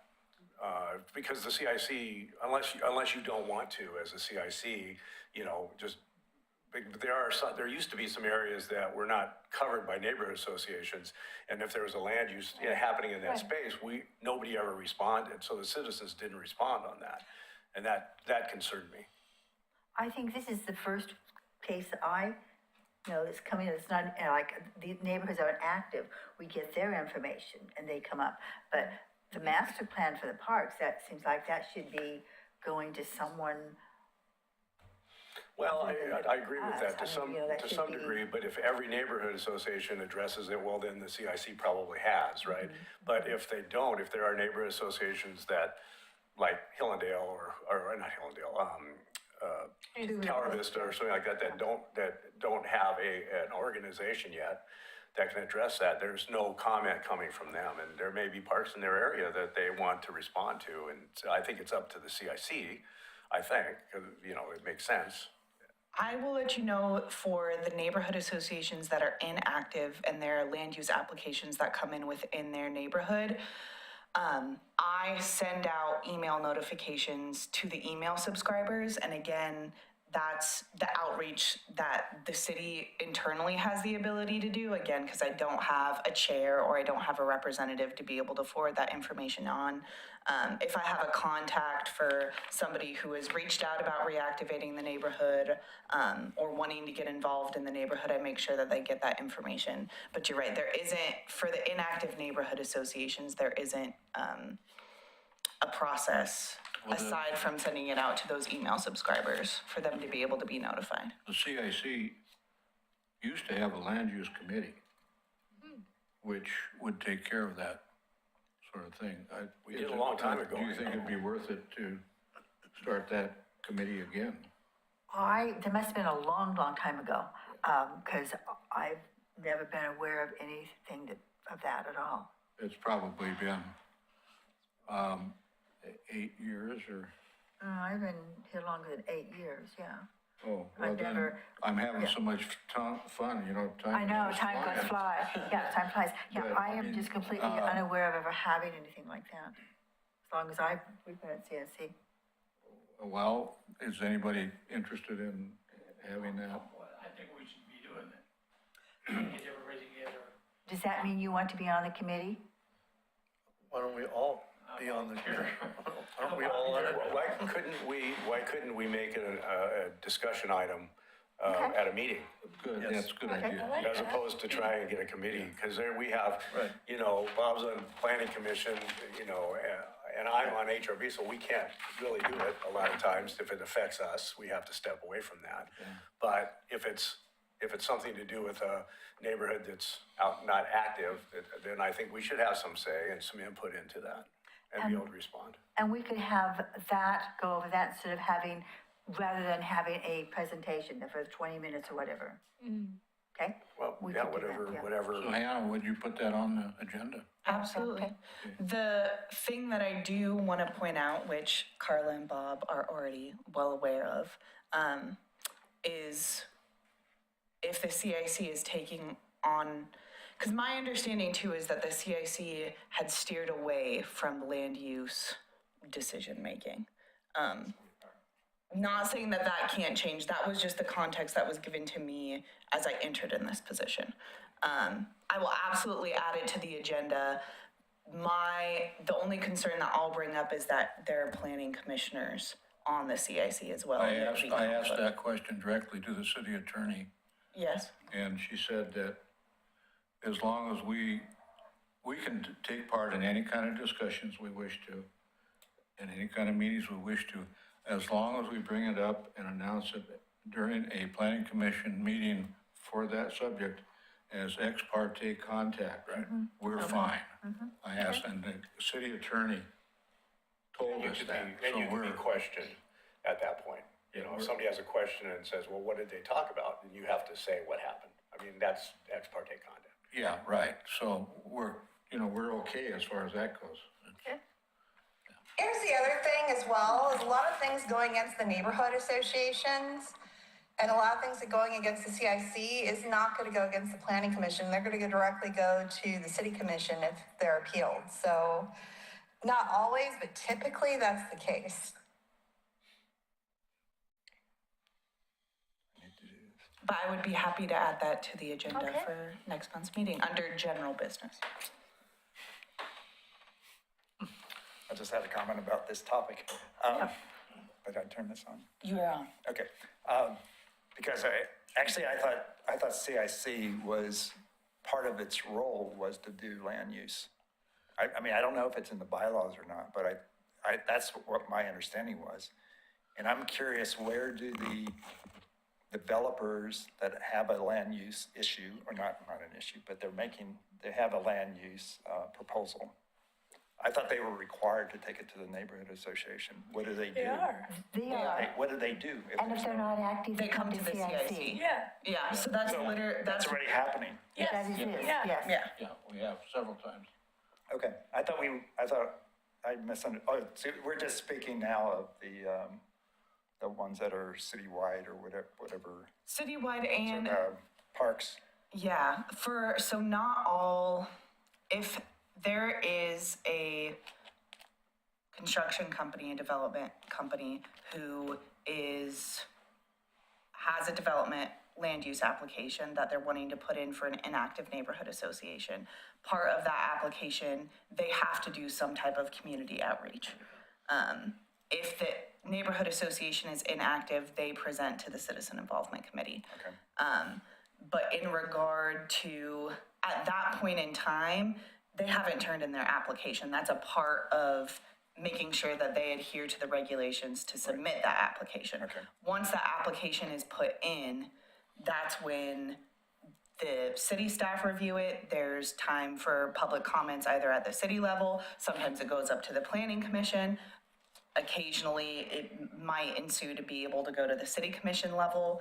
At all of those periods, there's those public comment durations that take place. It's that time that I get those emails from the planning department of, there's a type 2 land use decision for an attachment.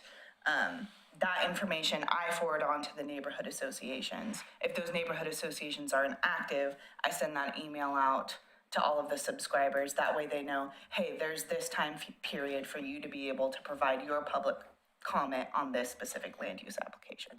But my point is, I think that if they do come here and do a presentation to us as a CIC, and if they go ahead with the proposal, and they do the development, and then it goes out to public comment, it should come back to us for public comment as the CIC, because we had the presentation, we should be able to comment as a body, which we have not done.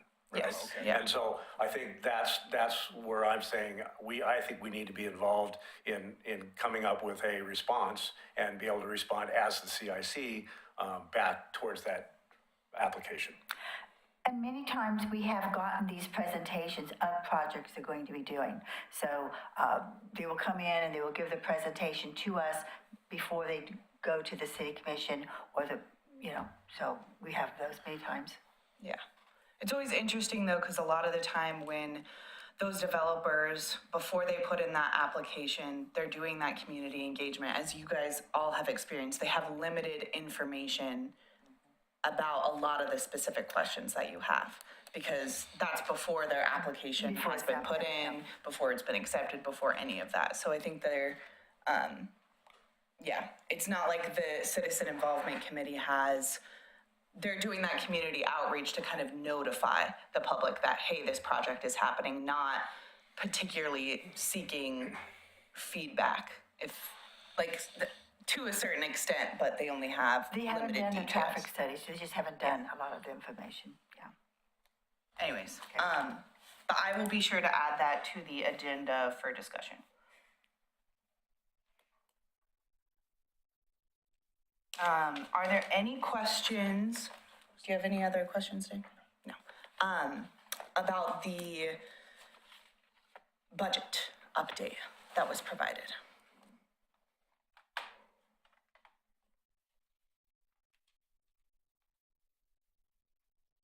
I'll make sure to share. Will we be able to make it through the end of the fiscal year? It's dependent. So there's just over $10,000 that the Citizen Involvement Committee has. That's fine, all of the things I gave you. Page 24. Yeah, $10,205.75. If everybody spends all of their individual neighborhood association budgets as projected with the number of postcards that they were hoping to fill out, then there would be a deficit of $1,023.72. As I've stated before, it doesn't seem that Elyville is lined up to be able to spend their full budget. That's the only neighborhood association thus far that I don't believe is on track. And their postcard mailings are about $950. Can Carla I don't update have us? that budget in front of me right now. We're having a steering tomorrow, so I can touch base with you once I have that steering tomorrow, so I can find out. Yeah, and the other, we're still above that 10%. We're not in a place right now where we need to be stressed about funds until the end of the fiscal year. I will definitely make sure to notify the CIC, and that's why I ask every meeting too, like, are there any questions about the budget? Because I want to make Do sure. a vote right now in case we want the option to go, because I have one mail, because here's the thing is, we were looking at doing a meeting in May. That would be the last meeting until, our social, which would be after the new budget kicks into effect. So I would be doing one more postcard mailing before June. So that would be it. So I could either, ask for the vote now, or I could wait till after my meeting and then we could do, the only thing is we're not getting together till next month and I'm gonna have to be doing a postcard mailing before then. So that's, I could find out by tomorrow, but we're not gonna be meeting for a month. Is that your steering committee meeting for a month, or the actual meeting that you're going to have for a month? My meeting's next month, but the postcards, if I'm gonna do a meeting, I would have to get them out within the next few weeks. We've got no money left, but we have another postcard before the fiscal year is over. Did you put that in accurately? For Hillendale? Yeah, because our meeting's like the 1st of July, so we'd have to have it in June to send the postcard out. You have enough funds. Oh, really? Yeah. I'm looking at it wrong. There's, I think we do. it's hard because there's these joint costs, but the Hillendale and Tower I was Vista. looking at the top one. Yeah. I'm wrong. No, but it's good to check in, and it's good. I'm glad that we have these conversations, because the last thing I want is for it to be past the point that you've already put in for the postcard and be like, wait, we don't have the I know money you're on within top our. of it, but I was looking at the wrong thing, and I thought, I'm not always on. Do you know? I'm on top of it as best as I can be, but it's always nice to make sure everybody's paying Moving attention. target. Yeah. So so I can either try, there's 3 different things. I could ask for my increase of virtual vote if we or I could try to do a meeting without postcards, or I could, and try to do just online for announcements, or I could, ask for a motion now. Those are the 3 things I could do. So I'm at your mercy. I'm okay, experimenting here, but I have those 3 options. So I already knew I was going to be short. I have been short every single year, even with the increase. My neighborhood's growing. So at this point, yeah. Elyville is not short by any means. Elyville is the only neighborhood association as of right now that isn't projected to spend all of their income. So if I'm not looking at the budget right now because I don't have it in front of me, because I'm on, so if I have one more postcard mailer, I'll be fine.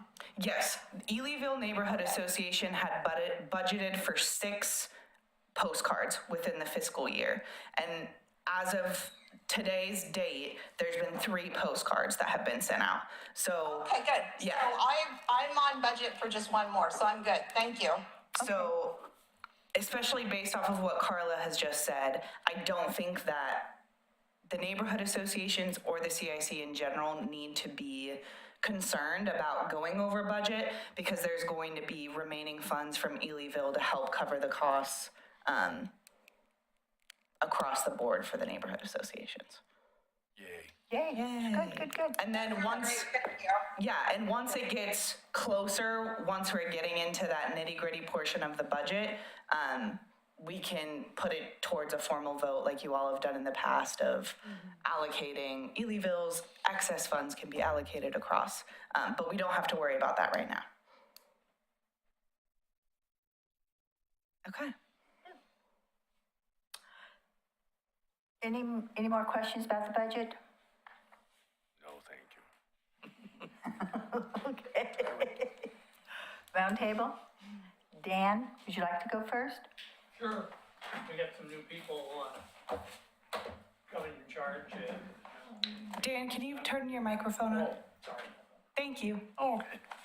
We got some new people coming, taking over the leadership of our meetings, and they're really energetic, and Yes. I think we will keep drawing more and more people in, so. We've met a couple of them, yes. So, things are looking good, and let's just get more people coming. Denise? Tim?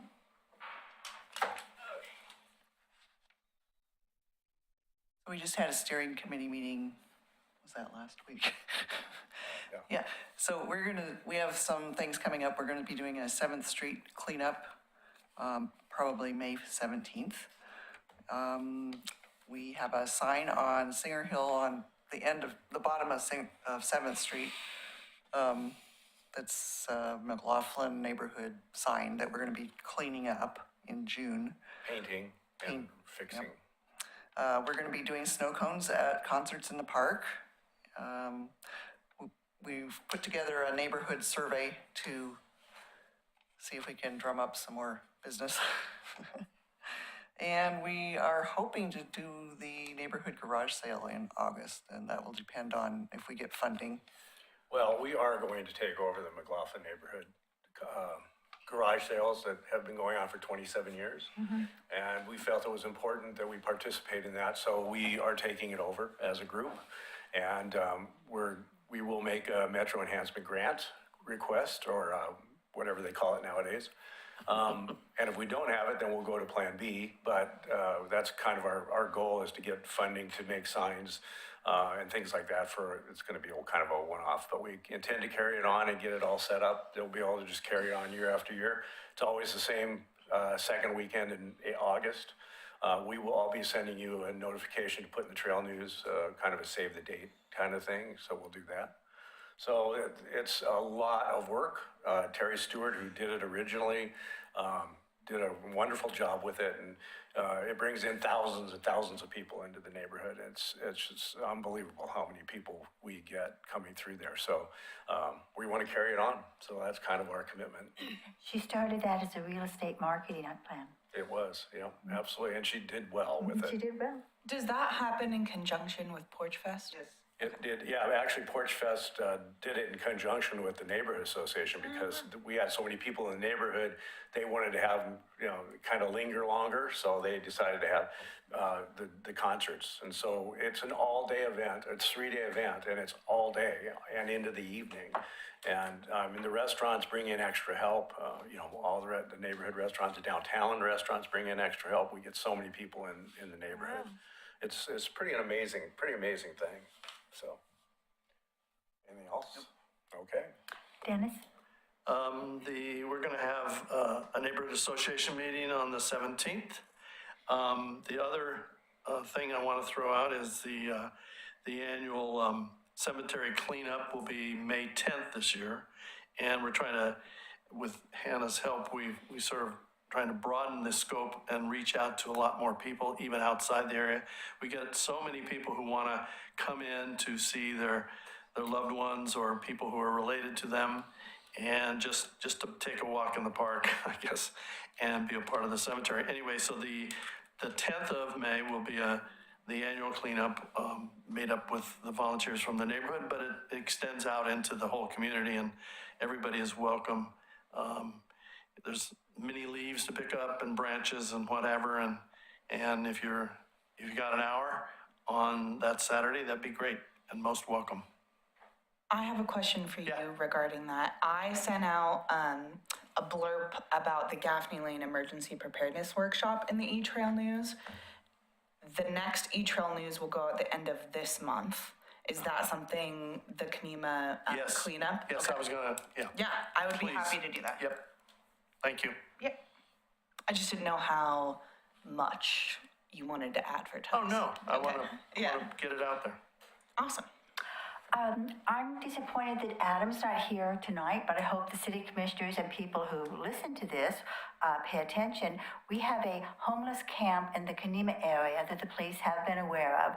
It's down above the falls, and this is in the FEMA area, which they were all holding everyone in Kenema and the McLaughlin neighborhoods to such high standards.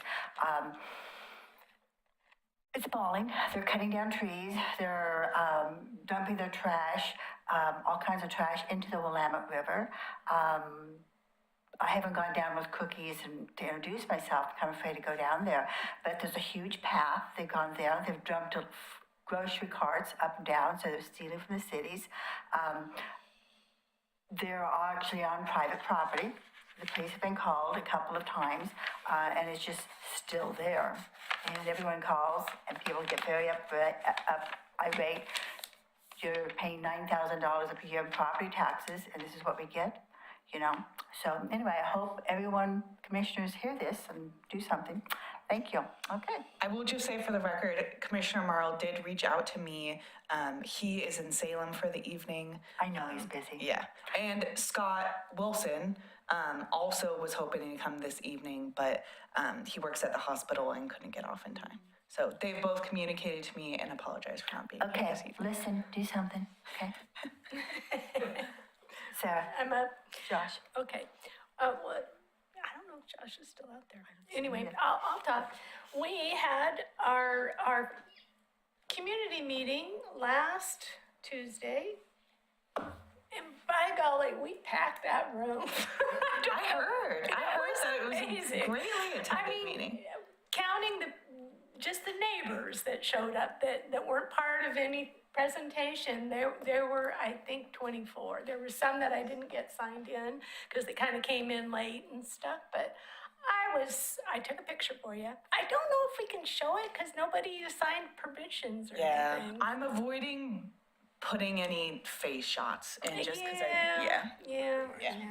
I had to take the shot though. Wonderful. Yeah, it was exciting. But what drew them was we had a courthouse presentation, because that is in Hillendale's boundaries. And every time they've done a presentation, which you guys might not even know about, but they've sent little postcards to everybody in the Hillendale area. They had to go through Buell's when Buell's was it, and I don't know who they're going through now. But anyway, so the courthouse drew about maybe a third. Everybody else was there for the Wesley Lynn Dog Park fenced area. And I even got an email afterwards. She couldn't make it. And she said, "Can you fill me in?" I mean, people were interested, and they showed us 3 presentations, and we kind of talked them into a 4th route because there was, hey, if you just, a lot of people were very knowledgeable about the map that was there. I can't tell north from south, east from west, unless it's clearly marked. So I was just kind of taking notes, taking pictures so I could put it all together later. But it's exciting. There's a lot of potential there. And that they're just still in the preliminary phase of that. But great meeting, lots of fun to get everybody there. We had the police and fire there too. It was full. It was fun. We're active. It's been a long haul. Yeah. All right, that's it. Bob? Park Place has a general meeting May 19th at the Park Place Church on Gain Street. I'm not sure what the agenda subjects are. Maybe Nick can fill us in on that. I'm not sure, but Nick is not only a new member of the CIC, welcome to him, but he's also our acting chair of Park Place. Park Place is going to be facing a leadership crisis very soon. because of the lack of people that want to assume Yes, we leadership know. positions. So I'm hoping we're going to be able to solve that problem. And that's all I have, Nick. Can I jump back in for just a sec while you're getting ready, Nick? I didn't finish my thought about the courthouse. It looks amazing. The poor guy didn't have the right cord to plug in his dog and pony show that I've seen before, and it's really cool. So he had to just kind of wing it. But the courthouse is amazing, and it's going to be turned over the keys to the county. It's not the city, it's the county. In May, so we're just almost there. And I'm sorry, I just forgot to say much about the courthouse. Anyway, sorry, Nick, you go. As Bob was saying, the May meeting, that is our annual meeting, so that's when we do our elections. And to be more optimistic than Bob, we have a person that is willing to be the chair. Nice. And the person's name's not Steve Van Haverbeek. So, and then we're searching for somebody to be vice chair, but we have a treasurer and we have our secretary. So I feel pretty positive about what's happening from that standpoint. And then one of the presentations that on the May meeting will be, we have the Housing Authority project that's in our neighborhood. There's 2 areas within Park Place that is Housing Authority.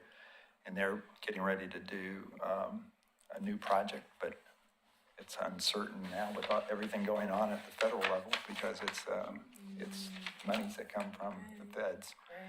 So, but we'll get an update about that at the May meeting.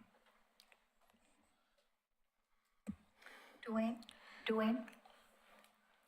Oh, the Gaffney Lane Neighborhood Association has adopted a street. Everybody's excited about our first big trash pickup. That's going to be Saturday, June the 21st at 10 a.m. Along Myers Road. And we signed up for, they want a minimum of 4 to be in the gang. So there's 2 will be scheduled for this year and then 2 scheduled for next year so far. But the big news is the Emergency Preparedness Workshop, which Tim got me going on. I was excited. He had that, and coming from Portland, I was a big advocate for that with the NET program, Neighborhood Emergency Teams, through the Portland Bureau of Emergency Management. And I'm saddened to hear they didn't have something going like that out here. So I've taken on myself to put together an emergency preparedness workshop Saturday, May the 17th from 10 a.m. to 1 p.m. on the eve of course, the big blow on Mount St. Helens. Yes, it is. Where were you that day?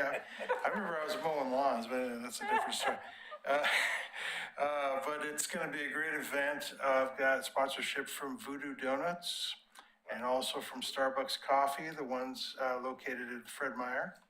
Going to get about 5 gallons out of those guys, so everybody should be pretty well caffeinated for the event. And I'd like to extend an invitation to each and every one of you to put out the word to your individual neighborhoods. Where? About the event. It's going to be 695 Warner Parrott. That's the community room right there next to the cop shop, across from Plaid Pantry, I believe, around the corner there. What do they call it? It should be 5 Corners. I don't think they call it that. But you know what I'm talking about. Yeah, it's a great space. And that's usually where we have our meetings at. Anyway, I brought some flyers. They're not the updated flyers. I'm going to try to get Hannah to burn some off. We decided to throw a Zoom link in there so folks can attend just, in their pajamas if need be. Who knows? Because the place only holds 50. But, it's surprising. It's going to be a nice day in the spring, and people might be reticent to show up. So I want to make sure we get all of that crammed into the room on the day of the show, Saturday, May 17th. So please take a flyer if you need info to take back and maybe get in on your website and or in your newsletter. It would be awesome. I just brought it up for one per customer. I was running low on ink in my printer. I can also be sure to share this via email. Love it. Thank you so much. But we're going to have members from Clackamas County water providers come out and start the show, and they're going to do 20 to 30 minutes on your H2O needs during an emergency. And they'll be followed by the good folks at the Red Cross, who'll come in and talk about fire safety, both in the kitchen and, most importantly, I think, wildfires, which was, was a big deal for us a few years ago when we all had, we were on bug out status. That's a reality. Anyway, then if time permits, we'll have a short break and we'll come back and have Johnny Lewis with the disaster management with Clackamas County. And I've most recently heard from the city's disaster team. It's funny when you put something like this together, you're begging people to be a part of it, but by the end, people are asking me to come and speak, which is awesome, So anyway, we're open to have people leave there with plenty of information on, let's see, the county's going to do earthquake preparedness, and then our final speakers should be talking about floods, landslides. So we'll have the whole thing going, and you'll leave with lots of information on what to do if you show up on Saturday, May 17th. So thank you. Very good. The fire at the mill could have been a lot worse if we would have had wind that night as well. Yes. That would have gone up and down. It could have been a huge disaster. All right. Okay, is there anything else that anybody wants to say, either online or here? All right, I'll call this meeting to close, and we will see you May 5th.